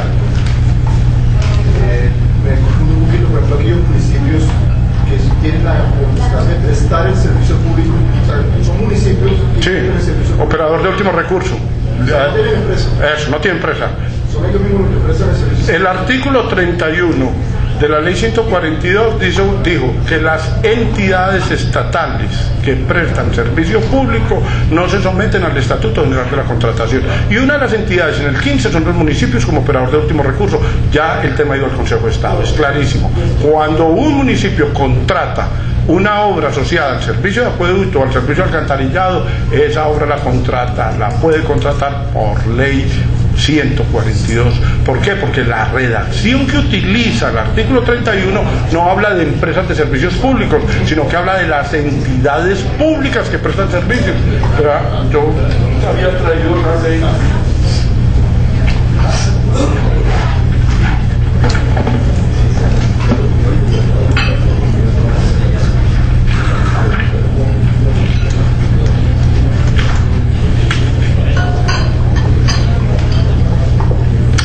Mira la redacción de la ley, como quedó después de la ley 689. Dice: los contratos que celebren las entidades estatales que presten los servicios públicos a los que se refiere esta ley no estarán sujetos a las disposiciones del Estatuto General de la Contratación de la Administración Pública, salvo en lo que la presente ley disponga otra cosa. Mira que dice: los contratos que celebren las entidades. O sea, si es el departamento el que celebra el contrato, también se va a someter a ley 142. Ahí ya queda un tema práctico de por medio. Ahí hay un tema práctico de por medio, que es bien complejo.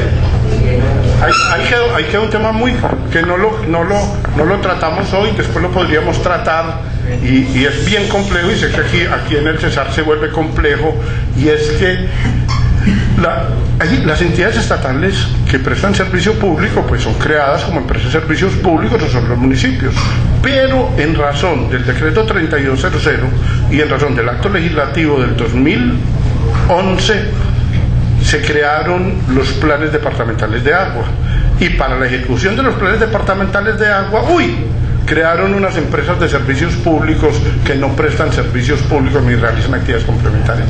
Ese sí es un tema que merece un examen ya más detallado, porque entonces para poder controlar eso el gobierno nacional tuvo que dictar un decreto donde dijo que los contratos que se celebraron para ejecutar los planes departamentales de agua se hacían por ley 80. Cuando yo vi esa norma, por ejemplo, esa norma se presentó en un evento académico donde recuerdo que estaba el doctor Alier Hernández, estaba el profesor Lafont Pianeta, y todos la vimos muy extraña. Pero ¿cómo así? ¿Cómo que les van a cambiar el régimen? No, es que esas entidades se les aplica ley 142, no porque estén prestando el servicio público, sino porque son empresas de servicios públicos. Luego todos sus contratos son derecho privado. Pero entonces ya cuando empezaron a explicarnos, el gobierno nacional nos explicó, dijo: no, es que esto es un cortapisa que pone el gobierno nacional para que no creen empresas solo, para burlarse del régimen de la ley 80. Entonces ya, por ejemplo, yo había hablado con el doctor Alier Hernández y íbamos a presentar la demanda contra el decreto.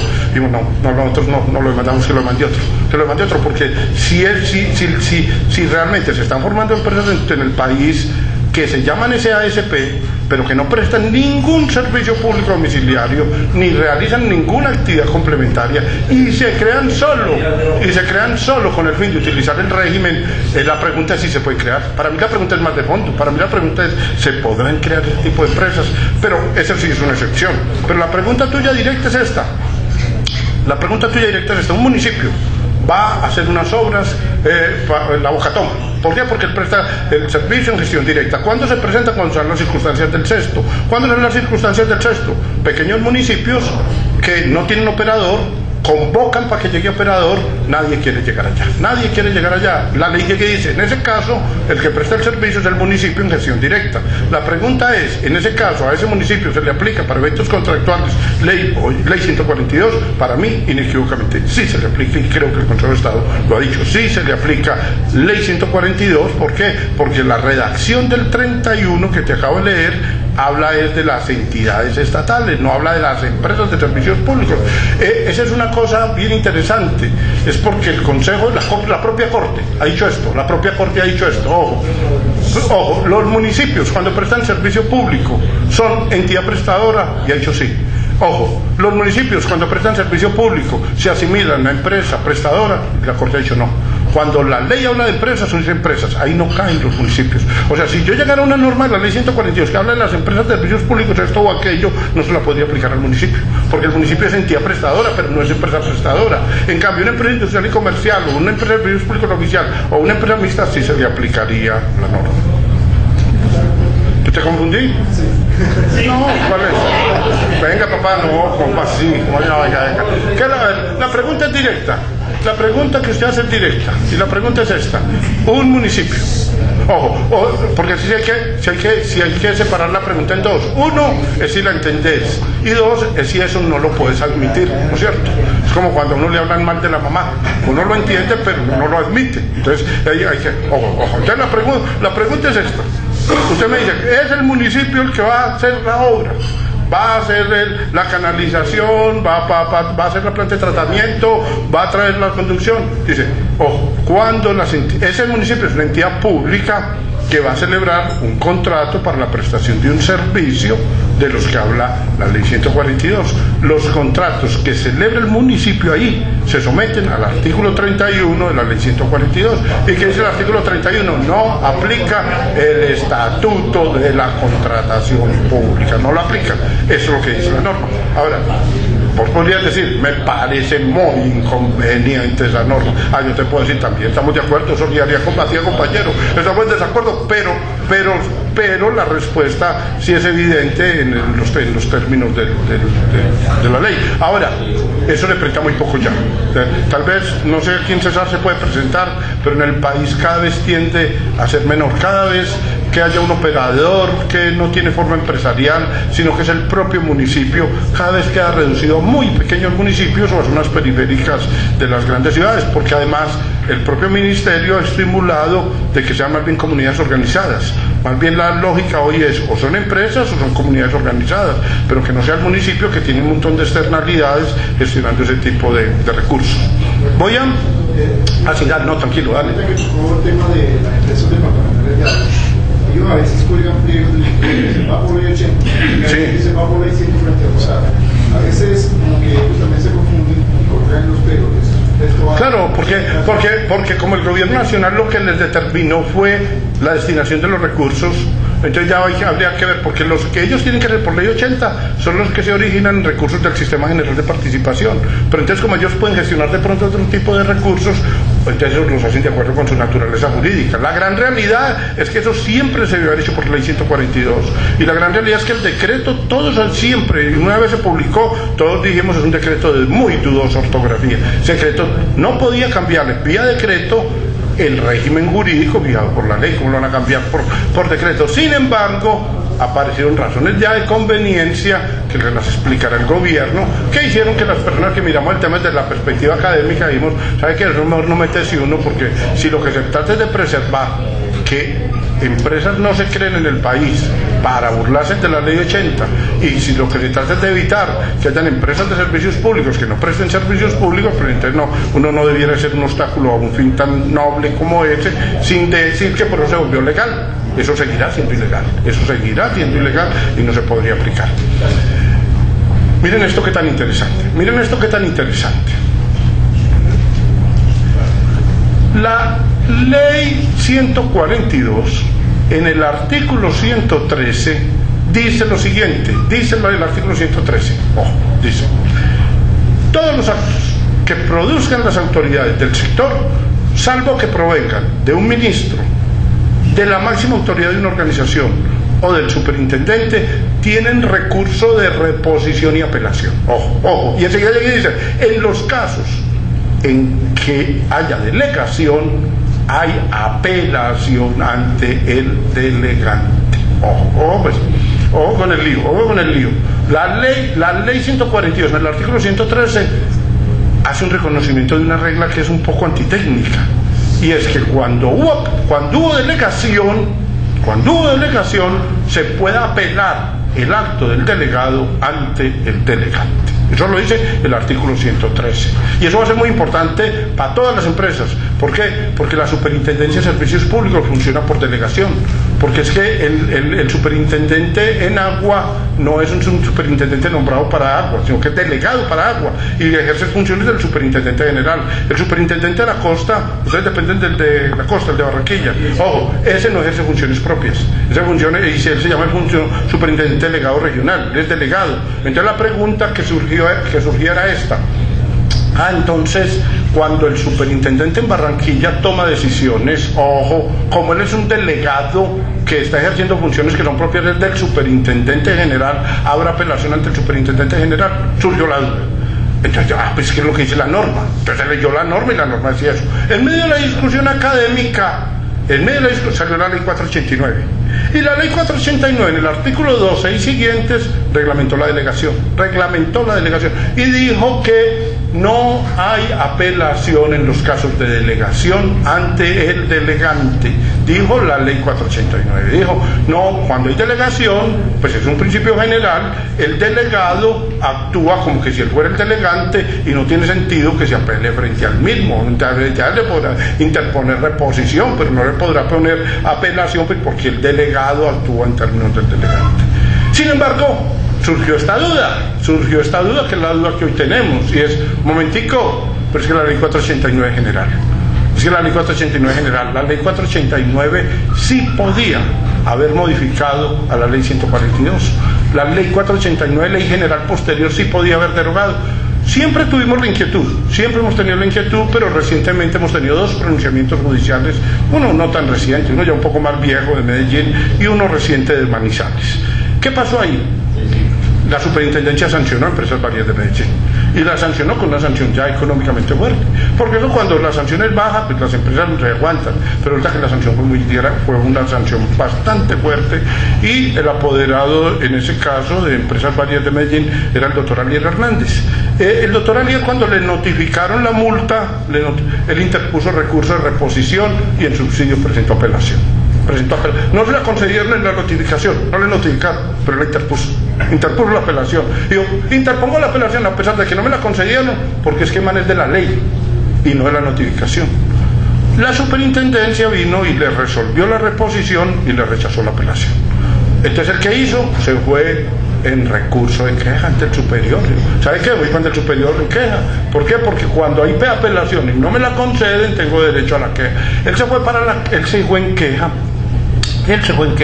Y el superior, ojo, esa es una práctica reiterada de la super toda la vida ha hecho eso. Entonces, ¿qué pasaba? Si le daban la razón ahí al doctor Alier, quería decir que tenían que cambiar la práctica administrativa, y que fuera de eso, un montón que pueden tener en debate judicial, más las que hay, estarían malas. Allá se echaron la bendición y confirmaron. Dijeron, nada, no hay apelación. Pero ¿qué pasa? Que pues que ahí había plata en juego y que era un asunto importante. Entonces el doctor Alier se fue en tutela. Va a ser muy interesante porque se fue en tutela por violación del debido proceso y conoció un juez en Medellín, juzgado tal vez 25 administrativo del Círculo de Medellín, conoció, y ojalá uno pudiera leer todos los días esas sentencias. Hizo una excelente sentencia de hermenéutica jurídica, donde hizo el análisis de la naturaleza del régimen de los servicios públicos, del régimen jurídico especial, y dijo nada que hacer. La ley 489 no derogó para nada a la ley 142, procede el recurso de apelación y se tutela. La sentencia vale la pena mucho leerla por una cosa, porque es un análisis muy importante sobre cómo se aplican los regímenes generales frente a los regímenes especiales. Ahora, el caso para los países estuvo mucho más importante. ¿Por qué? Porque la superintendencia recurrió esa decisión. Y esa decisión se fue para el Tribunal Administrativo de Antioquia. Y ¿sabe qué? Por reparto le tocó a Juan Guillermo Arbeláez. Y resulta que Juan Guillermo Arbeláez es el papá de todos nosotros. Imagínense cómo era. El doctor Juan Guillermo fue el profesor de la teoría del acto administrativo, aún de los países que hoy son consejeros de Estado. Ha sido el profesor de Bolivariana, de la de Antioquia, de maestrías, de especializaciones, y le cae semejante asunto tan interesante. ¿Por qué? Porque es el análisis de si las normas, por ejemplo, entonces haría el mismo debate hoy, si el Código Contencioso Administrativo en las normas de procedimientos modificó Ley 142 en las normas de procedimiento, acogiendo la tesis de que la Ley 142 es especial y que las normas que hay en la Ley 142 todas son de servicios públicos. El doctor Juan Guillermo Arbeláez confirmó la tutela y dijo todos los actos de la super tienen recurso de apelación. Dijo todos los actos ahora, para nosotros importantísimo, pero en Manizales no nos habían querido coger esa tesis, y el año pasado Aguas de Manizales, en razón de la tragedia que hubo allá, la super le adelantó. Es una cosa extrañísima ahí en mi criterio, pues respeto mucho lo que pasa en el sector, pero es una cosa extrañísima porque fue una tragedia grandísima donde se discute si hubo fuerza mayor o no, y finalmente a la empresa la sancionan porque no contestó a tiempo unas quejas. Terminan sancionándola por una cosa extraña ahí, porque no contestó, pero en todo caso la sancionaron y vuelve la misma. Recurso de reposición y no apelación. ¿Qué hizo la empresa? Pues ya tenía la escuela de Medellín y pues apeló. Pasó exactamente lo mismo. No procedió el recurso, ellos se fueron en queja, la super se sostuvo y se fueron en tutela. Y esta vez conoció fue el Tribunal Administrativo de Caldas. En mi criterio, de las mejores sentencias que han salido sobre el tema. Hizo una muy buena sentencia sobre lo mismo, régimen jurídico especial de los servicios públicos en relación con normas generales posteriores y tuteló.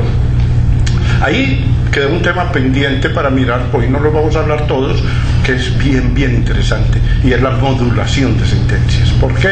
Porque la superintendencia moduló la sentencia. La superintendencia no interpuso recursos oportunamente, no los interpuso, y enseguida cuando fue a cumplir la sentencia, la entendió de acuerdo con lo que ella decía que entendía de la sentencia. Y Aguas de Manizales dijo, no es lo que usted entiende que dice la sentencia, es lo que dice la sentencia, que casas con mi pretensión, no me va a cambiar usted la ejecución, la decisión. Y el tribunal vuelve y hace también un pronunciamiento bien interesante, que creo que nos queda abierta la puerta para ese análisis. Nos queda abierta la puerta para ese análisis, que es la acción de cumplimiento de sentencias. ¿Qué pasa cuando en el sector viene el señor y tutela, y la empresa le concede la tutela, él gana la tutela, pero la empresa deciden cambiársela? Le dicen, sí, esa señora sí tenía el derecho a reintegro, se reintegra, pero la mandamos para la laguna. Sí, pero la señora sí se reintegra, pero la mandamos para Piendamó, o le suprimimos el cargo. O el señor sí tiene derecho al agua, pero se las mandamos a agüitas amarillas. La pregunta es, ojo, ¿qué pasa ahí? ¿Qué pasa cuando hay una modulación de sentencias? Ese tema nos queda bien interesante. Allá en Manizales lo hubo, la super moduló la sentencia. Lamentablemente la historia, bueno, siquiera terminó, pero para efectos académicos la historia no terminó, pues porque Aguas de Manizales viene y dice, come así, acción de cumplimiento de sentencia, y la superintendencia en ese momento revocó y se acomodó al fallo y ejecutó el fallo. De importancia para esta conferencia, que aceptó la tesis, tuvo que aceptarla, de que los actos de la super sí tienen recurso de apelación. Y entonces eso querría decir que la gran mayoría de las sanciones que nos han impuesto son acciones donde se nos violó el debido proceso, porque en ninguna de ellas, ni antes ni después, la super ha dado apelación. Pero terminando entonces en esto, tenemos actos, el 32, declarado exegible en la sentencia 066 del 97, contratos, el 31, servidores, el 41. Aquí sí hay que contar toda una historia bien interesante. Es esto, ojo, vamos a hablar de servidores y vamos a contar la historia de eso, que es una historia bien compleja, por lo siguiente. Cuando se fue a hacer la ley 142, dijimos, va a haber competencia, y ahí mismo hubo una preocupación muy grande, competencia libre, sin cambiar el régimen laboral de los empleados del Estado. Estamos perdidos. ¿Por qué estamos perdidos? Porque el Estado nunca ha pagado el trabajo. El Estado le pagas al puesto. Y entonces, si el profesional es bueno, categoría 3 grado 18, le pagan 2.300.000. Y si es regular, 2.300.000. Y si es muy malo, 2.300.000. ¿Por qué? Porque el Estado no le paga el trabajo. El Estado le paga el puesto. Y en escenario monopólico, allí venga. Problema, llegó la competencia. ¿Por qué es un problema? Porque el competidor lo primero que quiere es quedarse con el know-how, robarse el saber acumulado. Eso es lo que, y así lo vivimos. Cuando llega don Carlos Slim, y es legítimo, o cuando llega Telefónica, o cuando llega Aguas de Barcelona, o cuando llega Unión Fenosa, que se va a poner a formar gente nueva? Si hay gente muy experimentada en las empresas, gente jubilada, que sabe mucho, gente que sabe por dónde va la red, gente que desde que ve correr la nube, que sabe que tengan el palo largo, que hay que estar listos porque ya va a llover. Hay gente que domina las empresas, hay gente que sabe eso, y sabe que, así que ya no lo para nosotros. Ojo, en el esquema convencional el Estado no lo puede retener. ¿Y por qué no lo puede retener? Porque es que el señor es profesional universitario, categoría 3 grado 18. Entonces lo llamamos, el competidor lo llama y le ofrece 3 pesos más. 3 pesos más un Renault 4 modelo 72, para que lo vaya pagando. Y generalmente, y mi experiencia en el sector es que cuando llaman a ese profesional, que me ha tocado todos los días en las telecomunicaciones, sobre todo, y me tocó con el gerente, ese profesional, la primera percepción que tiene es: yo no me voy. Cuando llamaban ese profesional de Telecom, de la ITV, de empresas públicas, de una empresa coito, el profesional dice: yo no me voy. Pero les han dado 3 pesos más. Esa decisión le dura hasta que llega a la casa y le cuenta a la mujer. La mujer le dice: usted acepto, usted se va. Claro, porque es que la plata no es todo, pero la plata se parece mucho a todo. La plata está muy cerquita de ser todo. Entonces, ahí estamos en una situación crítica. ¿Por qué estamos en una situación crítica? Porque nos íbamos a meter en competencia, iban a llegar otras empresas, iba a llegar Aguas de Barcelona, iban a llegar los chilenos, y ¿sabe qué? Se nos iban a llegar a todo el mundo, que ya teníamos. Luego vimos que había que establecer un régimen mucho más ágil. ¿Cuál? Relaciones contractuales. Todo el mundo sometido a las reglas del código del trabajo. ¿Para qué? Para que cada quien tenga su contratico, para que cada quien discuta su jornada, para que cada quien tenga su salario. Cada quien va a discutir su relación individual. Y entonces el día que se lo van a llevar, ese día yo lo puedo retener. ¿Y por qué lo puedo retener? Porque le puedo pagar 3 pesos más. ¿Por qué? Porque es que él no está en ninguna planta personal, porque es que él no está ejerciendo ninguna función, porque es que él tiene su contrato individual de trabajo. Listo. Entonces el asunto se lleva a la ley. Ojo. Y entonces la ley, échese la bendición y pónganlo en la ley. ¿Qué se dijo en la ley? En la ley se dijo: los trabajadores de las empresas de servicios públicos mixtas y privadas, ojo, tienen el carácter de particulares. Y en consecuencia se aplica el código. Muy bien. Eso se publicó, bueno, apenas terminé la historia, te doy la palabra. Eso se publicó y publicado inmediatamente una gran inconformidad. ¿Por qué? Porque mucha gente dijo: no, pero ¿cómo así que sometido al código si él es trabajador del Estado? ¿Cómo así si él es empleado público? ¿Cómo así si él es trabajador oficial? ¿Cómo así?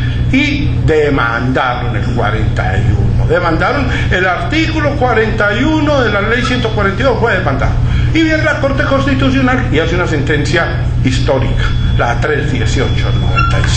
Y en la sentencia 318/96 declaró exequible el artículo, conforme a derecho. Gente no que estaba de acuerdo, sí está de acuerdo, no lo podía admitir como vos, pero tenemos cosa juzgada constitucional. Y entonces tocó empezar a repartir, a explicar esto a todo el mundo. Entonces empezamos a explicarlo, darle la vuelta al país, a explicarle a todo el mundo. Nada que hacer, palabra de Dios. Ojo, llevamos 10 años explicando esto, llevamos 10 años cuando vino otra sentencia, la C736 del año 2007. ¿Y sabe qué dijo esa sentencia? Dijo que los trabajadores de las empresas de servicios públicos mixtas y privadas con aportes del Estado son servidores públicos. Pero ya no había dicho que eran particulares, pues sí. Y entonces vino la duda. Ay, entonces ¿qué hacemos? ¿Sentencia posterior derogará sentencia anterior o qué? Sentencia posterior derogará sentencia anterior, o ambas habrá cosa juzgada, o ahí habrá una antinomia, o qué pasaría. Surgió la duda y empezó el debate.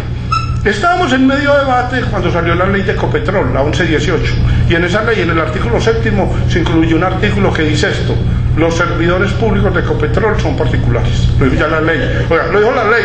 La ley dijo: los servidores públicos de Ecopetrol son particulares. Pero ¿cómo así? Eso equivale a que saliera una proposición que dijera: esta P, tan P, no es ninguna P. Ojo, pero ¿cómo así que los servidores públicos de Ecopetrol son particulares? Y el tema está para la Corte Constitucional. Y la Corte va a hacer una sentencia también muy importante, que va a ser la C722 del año 2007, y esa sentencia nos ordena prácticamente releer el derecho. Ojo, esa sentencia viene y dice: señores, lo que pasa es que ustedes tienen una enorme confusión, y ustedes están confundiendo Público, ustedes están confundiendo público con estatal. Ojo, antes de la Constitución del 91, servidor público era lo mismo que servidor del Estado, y era lo mismo que funcionario público. A partir de la Constitución del 91, el concepto de servidor público se volvió un género, dice la Corte, es un género, y el género involucra a los miembros de corporaciones públicas. Si un miembro de una corporación pública, un concejal, es funcionario público. No es funcionario público. ¿Es empleado público? No es empleado público. ¿Es trabajador oficial? No es trabajador oficial. ¿Es servidor público? Es servidor público. Entonces la Corte dijo, como mínimo, porque abrió la puerta para más, dijo, el concepto de servidor público es un género que involucra como mínimo 3 especies. ¿Cuáles son esas 3 especies? Son los miembros de corporaciones, los funcionarios públicos y los particulares que o ejerzan una función pública o presten un servicio público. Es una ruptura total el concepto de servidor público. Es que en esas sentencias empiezan a ver, uy, estoy corchado. ¿Por qué? Porque yo toda la vida, desde la más tierna infancia, hice una equivalencia. Público igual a Estado. Y ya público no es igual a Estado. Público era igual a Estado en la Constitución de 1886. Público era igual a Estado en los cuadernos viejos, en los que nos tocó leer a nosotros. Ahora lo público trasciende, como trasciende el concepto de derecho administrativo, es otro concepto. Entonces, ¿qué pasa? La Corte lo declara exequible. Ahora, ese tema tocará leerlo muy, ya antes de empezar la conferencia, creo que con el personero bien vale la pena sentarnos a estudiarlo, y con la gente de la personería, porque sigue una pregunta dificilísima, y era esta pregunta. Bueno, listo, la pregunta yo la intuía, pero menos mal que nadie me la hacía. Yo llegaba a clases y me echaba la bendición y digo, uy, ojalá que un loco esto no lo haya por hacerme esta pregunta. ¿Cuál es la pregunta? Y que aplicó uno. ¿Por qué? Porque uno decía, bueno, ¿el servidor público es servidor público? Sí. ¿Y es particular? Sí, también es particular. Y entonces, ¿qué se le aplicará? ¿Lo de los servidores públicos o lo de los particulares? Y más particularmente en materia disciplinaria. En materia disciplinaria el asunto me preocupaba más, porque digo, bueno, pero es que la ley 734 se le aplica a los servidores públicos. Y ya la Corte dijo que este era servidor público. La ley 734 no se le aplica a los empleados públicos y a los trabajadores oficiales, no, se le aplica a los servidores públicos, y por eso disciplinan al concejal, y por eso disciplinan al diputado. Y ahora lo que está en discusión no es si son disciplinables o no, ahora lo que está en discusión en mi criterio es otra cosa, es si se pueden destituir, no si se pueden disciplinar, no, si se pueden destituir los elegidos popularmente por una autoridad administrativa. Es otro debate, pero que son disciplinables todos. Entonces vino pues la duda es esta, oiga, y entonces ¿qué va a pasar el día que la personería o el día que la procuraduría decida, ojo, métese a una empresa privada a disciplinar uno allá de la privada? ¿Por qué? Porque es que la competencia disciplinaria del personal la tiene sobre los servidores públicos. ¡Ojo! Y en la sentencia 736 dijeron que los trabajadores de las empresas de servicios públicos privadas, con aportes del Estado, son servidores públicos. Luego el personero los disciplinó el personero. ¿Por qué? Porque están bajo la condición de servidor público. Ahora, los disciplinó ¿bajo qué ley? La ley 734.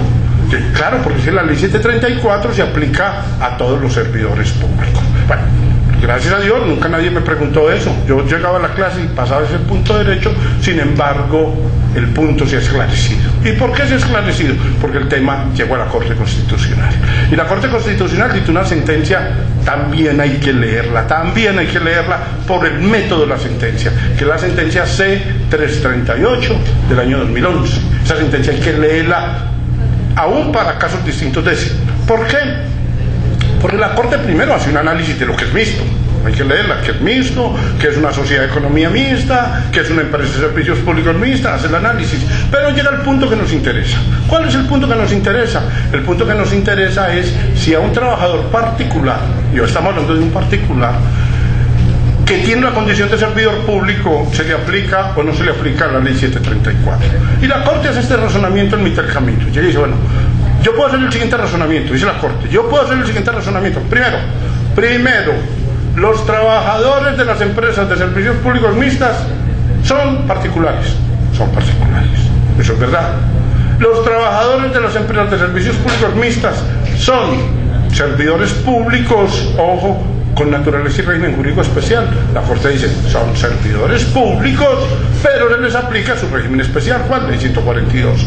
La Procuraduría y los organismos de control disciplinario disciplinan los servidores públicos, sí. Entonces concluye la Corte, podría ser el siguiente razonamiento. Premisa 1, los trabajadores de las empresas de servicios públicos mixtas son particulares. Premisa 2, los trabajadores de las empresas de servicios públicos mixtas son servidores públicos. Premisa 3, la Procuraduría tiene competencia para aplicar 734 a los servidores públicos. Conclusión, la Procuraduría puede disciplinar a los trabajadores de las empresas de servicios públicos mixtas porque son servidores públicos. La Corte en la sentencia dice, no se puede hacer ese razonamiento. ¿Y por qué no se puede hacer ese razonamiento? Porque es que los trabajadores de las empresas de servicios públicos mixtas no son servidores públicos, son servidores públicos con naturaleza y régimen jurídico especial. Ojo, en ellos concurre un género y una especie, dice la Corte. Concurre el género de servidor público y la especie de ser un servidor público con un régimen especial. Y se pregunta, ¿y entonces qué pasa cuando hay una norma que trae un régimen general, pero para ese determinado supuesto lógico la empresa también cae la condición especial? Dijo, hay que hacer prevalecer la condición especial. Los trabajadores de las empresas de servicios públicos mixtas tienen una condición general, son servidores públicos, y tienen una condición especial, se les aplica el régimen de los particulares. Las dos situaciones no conviven, dice la Corte, hay que hacerle prevalecer su régimen de particular, que es lo que es especial. Lo que es general de él es el servidor público, eso es lo general. Es muy útil la sentencia, porque la sentencia entonces llega a la conclusión de que no sería disciplinable y deja abierta así la puerta, que será otro camino a debatir, y son los 52 y siguientes de la ley 734. ¿Por qué? Porque saca a los trabajadores de estas empresas de la ley 734. Y hago una advertencia, y sobre todo hay que sacar el personero. Yo no lo he sacado de la competencia del personero, lo que lo estoy sacando es del régimen sustantivo. Ya lo estoy sacando del régimen sustantivo. El otro tema estaría por debatirse, y hago la advertencia porque es un tema que sé que es supremamente complejo, estaría por debatirse, pero enseguida el tema no está ahí terminado.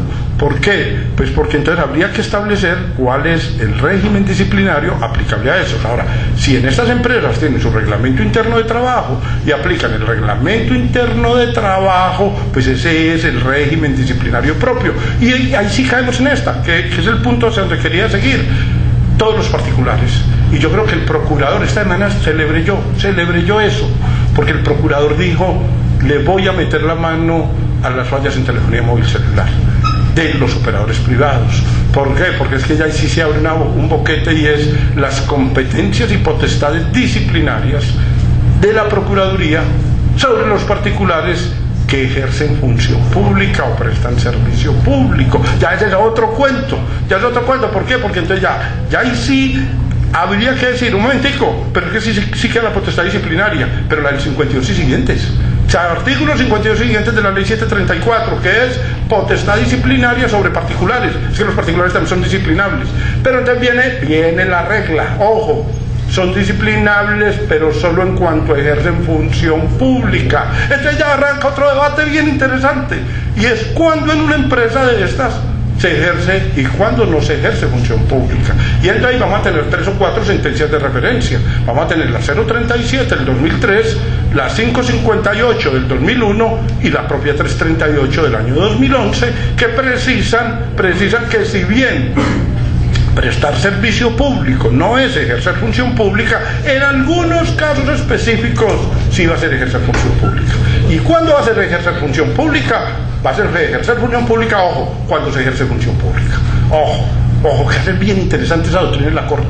La Corte dice, ¿y cuándo un particular ejerce función pública? Dice, cuando ejerce función pública. ¿Y cuándo ejerce función pública? Cuando ejerce una prerrogativa propia del Estado. Es decir, cuando dicta actos jurisdiccionales o dicta actos administrativos o ejerce actos de coacción administrativa. Es en esos casos, es cuando el particular, por ejemplo, declara la caducidad de un contrato, o cuando el particular, por ejemplo, decreta la expropiación por vía administrativa, o cuando el particular va a las PQR. Las PQR es el caso más tremenda, y ese va a ser el más importante para la teoría administrativa, y ahí la teoría administrativa sí se va a cerrar a defender esa tesis. ¿Por qué? Porque es que el particular y el usuario sí está en una situación de subordinación y de desventaja frente a la empresa. Entonces le va a decir, venga empresa, fije un reglamento crítico, y en el análisis que estaba haciendo con la empresa le hemos dicho, si algún procedimiento es crítico en EMDUPAR se llama el procedimiento de PQR, ese es el procedimiento crítico, y finalmente al personero ese es el que le va a interesar, porque al finalmente no le va a interesar ni cómo se administran allá ni nada, es que le va a interesar es la calidad de vida, es el bienestar, es la dignidad humana, y la dignidad humana se va a jugar es en las relaciones empresa-usuario. Creo que ese es uno de los temas más valiosos que hay que dominar.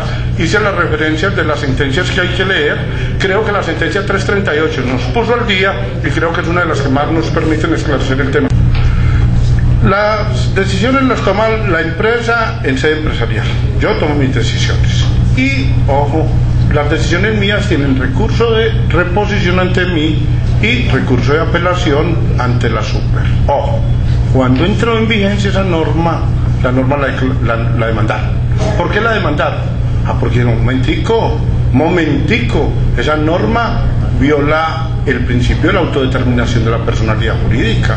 ¿Cómo así? ¿Cómo así que yo, que soy EMDUPAR, me hacen una reclamación, yo la resuelvo, la dejo en firme, y enseguida un tercero, un extraño, que es la policía administrativa, viene y me la revoca? La policía administrativa me puede dar fuete, me puede cerrar, me puede sancionar, me puede multar, pero revocar mis decisiones no puede. De una vez entró en vigencia la ley 142, arrancó ese debate. ¿Sí será que un tercero por allá, un funcionario administrativo por allá, se puede meter en una empresa y revocar los actos del gerente? Entonces, después de mucho debate, obviamente demandaron la norma, y la Corte va a ser de las primeras sentencias defensoras de los usuarios, que hacen la C263 del año 97. En la sentencia C263 del año 97, la Corte Constitucional viene y dice, ojo, ese procedimiento no es normal, pero es que estamos hablando de servicios públicos, y cuando estamos hablando de servicios públicos prevalece el interés general, y así como los prestadores de servicios públicos tienen un conjunto de prerrogativas propias, a pesar de ser particulares, o de estar sometidos al derecho privado, del derecho público, también tienen que tener controles de derecho público, y declaró exequible el artículo 152, 153 de la ley 142, que decía que se conocía la apelación. Pero la apelación misma entró en discusión, entró en discusión el tema de la apelación, y las empresas, sobre todo las privadas dijeron, pero ¿cómo así que es de un acto mío como empresa privada, o un tercero viene y me lo revoca? Yo estoy de acuerdo con que me ordene que yo lo revoque, yo estoy de acuerdo con que me cierre, yo estoy de acuerdo con que me multe, pero no con que se me meta mi personalidad jurídica. Sin embargo, la cosa se quedó así, hasta que llegó Luis y ya lo enredó más. ¿Por qué? Porque ya solicitó revocatorias directas. Entonces ya se partieron en dos. Porque hay una tesis en el derecho administrativo que dice que efectivamente, como pueden conocer de la apelación, operan como superior funcional, y por lo tanto, si pueden conocer de una apelación, con mayor razón pueden hacer la revocatoria directa. Pero el sector mayoritario de la doctrina administrativa dice, no, es una excepción que vayan a conocer de la apelación, pero ya ampliarle a que además puede hacer la revocatoria directa sería buscarle la forma de encontrarle una atribución de una competencia no prevista en la ley. La ley permite que conozca apelación, y no por ser superior jerárquico. Es que la Corte excluye, y sobre todo por ahí un sector de la doctrina que excluye de que es que la superintendencia sea superior jerárquico de las empresas. No, es una competencia funcional y punto. Y esa competencia funcional va hasta donde se la han asignado. Él me pregunta que qué haría, yo iría a la Procuraduría. Y la Procuraduría que lo resuelva. Finalmente la Procuraduría ejerce la función de autoridad de vigilancia. Finalmente es el garante de los derechos ciudadanos. Y finalmente la Procuraduría, sea quien sea, sí puede ejercer control funcional. Además sería muy útil en operadores privados, porque a pesar de que ahora dije que celebraba mucho que el procurador hubiera decidido ponerle mano a las fallas en celular, he visto que no es muy común que la Procuraduría se meta en empresas de servicios públicos privadas. privadas. Entonces sería muy útil ver que en una privada, como es el caso del ejemplo que está poniendo, se le pide a la Procuraduría que sea la que verifique el punto. En la ayuda que sigue aparece, digamos, todo lo que es el curso básico de hermenéutica en materia de servicios públicos. La ley de servicios públicos, esa es la que, esa era.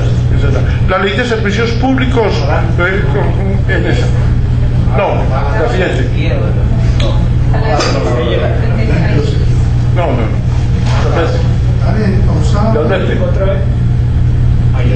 Eso es. Esta ayuda, como la van a repartir las ayudas, es bueno que se la lleven y la miren por lo siguiente. Ojo, porque es que la ley de servicios públicos tiene un libro, y es que está hecha para que se lea técnicamente. Y de los problemas más complejos que tenemos es que las personas que leen la ley de servicios públicos no saben eso. Entonces la leen como cualquier otra ley. Y la ley de servicios públicos no admite leerse en cualquier orden. Hay que leerla en un orden específico. El que va a leer la ley de servicios públicos tiene que arrancar por el 14. Inevitablemente tiene que arrancar por el 14. ¿Y por qué por el 14? Porque los términos claves de la ley tienen definición legal. Entonces cuando uno llega al 14, en el 14 le van a decir que es servicio de acueducto. ¿Qué servicio? Acueducto no es lo que usted se imagina que es acueducto, ni energía lo que usted se imagina que es energía, ni usuario es lo que usted se imagina que es usuario. La ley dice que es usuario. Hace por ahí en 15 días, se armó en una empresa de servicios públicos una discusión en torno a eso. Se armó una discusión a si las personas jurídicas podían ser no usuarios. A alguien en una empresa le dio por decir que dado que las personas jurídicas no les da sed, ni les da hambre, ni se rascan, tampoco pueden ser usuarios. Alguien dijo, pero es que los usuarios son los que toman el agüita. ¿Cómo así si una persona jurídica no le da sed, si una persona jurídica no tiene necesidades insatisfechas, ¿cómo así que usuario? Después de mucho debatir me llamaron a mí y me dijeron, aquí hay una discusión, ¿usted qué opina? Y yo no opino nada. Ahí en el artículo 14 hay una definición de usuario y define que usuario es la persona natural o jurídica que le sirve como beneficiario final del servicio. Muerta la discusión. Entonces, ojo, los temas claves, ¿qué es regulación? Está definido en el 14. ¿Qué es usuario? Está definido en el 14. ¿Qué es posición dominante? Está definido en el 14. Aquí aparecen las reglas de cómo se lee la ley. Primero el 14, después de que uno lee el 14, el primero. Porque la ley de servicios públicos no solo se aplica a los servicios públicos, también se aplica a las actividades complementarias. Un tema crítico, no sabemos qué es servicio público domiciliario, no sabemos. La ley no fue capaz de saber, no fue capaz de decir. La ley dijo unos que eran. Sabemos que el acueducto lo es, sabemos que el alcantarillado lo es, pero no sabemos qué es. Porque si servicio público domiciliario es el que llega al domicilio, pues entonces el correo también podría de pronto ser servicio público domiciliario, y la televisión también podría serlo, y de pronto hasta la pizza a domicilio. Habrían un montón de servicios, y la lavandería y la traída de leche, y ahora que las masajistas están yendo a domicilio, podrían serlo. Si el servicio domiciliario es el que se presta en el domicilio, pues entonces se abre una tronera de cuáles son y cuáles no son. La ley 142 no definió cuáles eran, sino que señaló con el dedo algunos, digamos. Ahí quedan las reglas de interpretación, no es posible pues que ahora las miramos. Sobre el sistema de controles aparecen las sentencias más importantes. Recientemente la Corte Constitucional declaró exequible la ley 1551, que dijo que los consejos municipales podían citar a cualquier gerente de empresas y servicios públicos del país, a ese consejo municipal. Y me pareció muy útil esa sentencia, hay que leerla mucho, porque precisó que lo pueden citar y que tiene que ir, pero a control político. Y la sentencia determinó qué diablos es control político. Control político no es meterse en la contratación, ni en la organización, ni en la estructura interna. Por primera vez yo veo una sentencia que aclara bien la diferencia que hay entre control fiscal, control disciplinario y control político. Yo creo que uno de los ejercicios más importantes, personal, que hay que hacer, de los ejercicios más importantes que hay que hacer, es que algún día nos toca sentarnos a todos los que trabajamos en organismos de control a identificar cuál es el objeto realmente jurídico de tutela de cada sistema de control, sobre todo en servicios públicos, porque uno dice, bueno, aquí llega la superintendencia. Entonces, ¿qué le toca a la superintendencia? Y no va a ser lo mismo que lo que le toca a la Contraloría ni a la Personería. Entonces hay que identificarlo bien. Y ahorita que son dos super, porque ahora es la de servicios públicos domiciliarios y la de industria y comercio. También el control disciplinario, el control fiscal y otros controles. Sobre casuística no lo voy a tocar. El tema fundamentalmente era mínimo vital, acciones afirmativas con recicladores. Si ustedes miran los temas y solamente pasemos los que solamente los voy a leer, porque no quiero que se vayan, simplemente quisiera más bien terminar. Sobre casuística, tenía pensado tocar estos temas: mínimo vital, acciones afirmativas a favor de los recicladores, el control político a todas las empresas, la reversión en las concesiones, la reversión en concesiones de servicio público. Entra en moda ahorita, este mes. El mes entrante se vence la reversión de celulares en Colombia y la Corte Constitucional ya dijo tienen que revertir la red. Vamos a ver qué va a pasar en el país. Eso va a ser histórico, más que lo que va a pasar ahí, tan tenaz. También se revive con el tema de Bogotá de la reversión de los vehículos en el caso de presunción de culpa grave y dolo en la responsabilidad fiscal, sentencia histórica.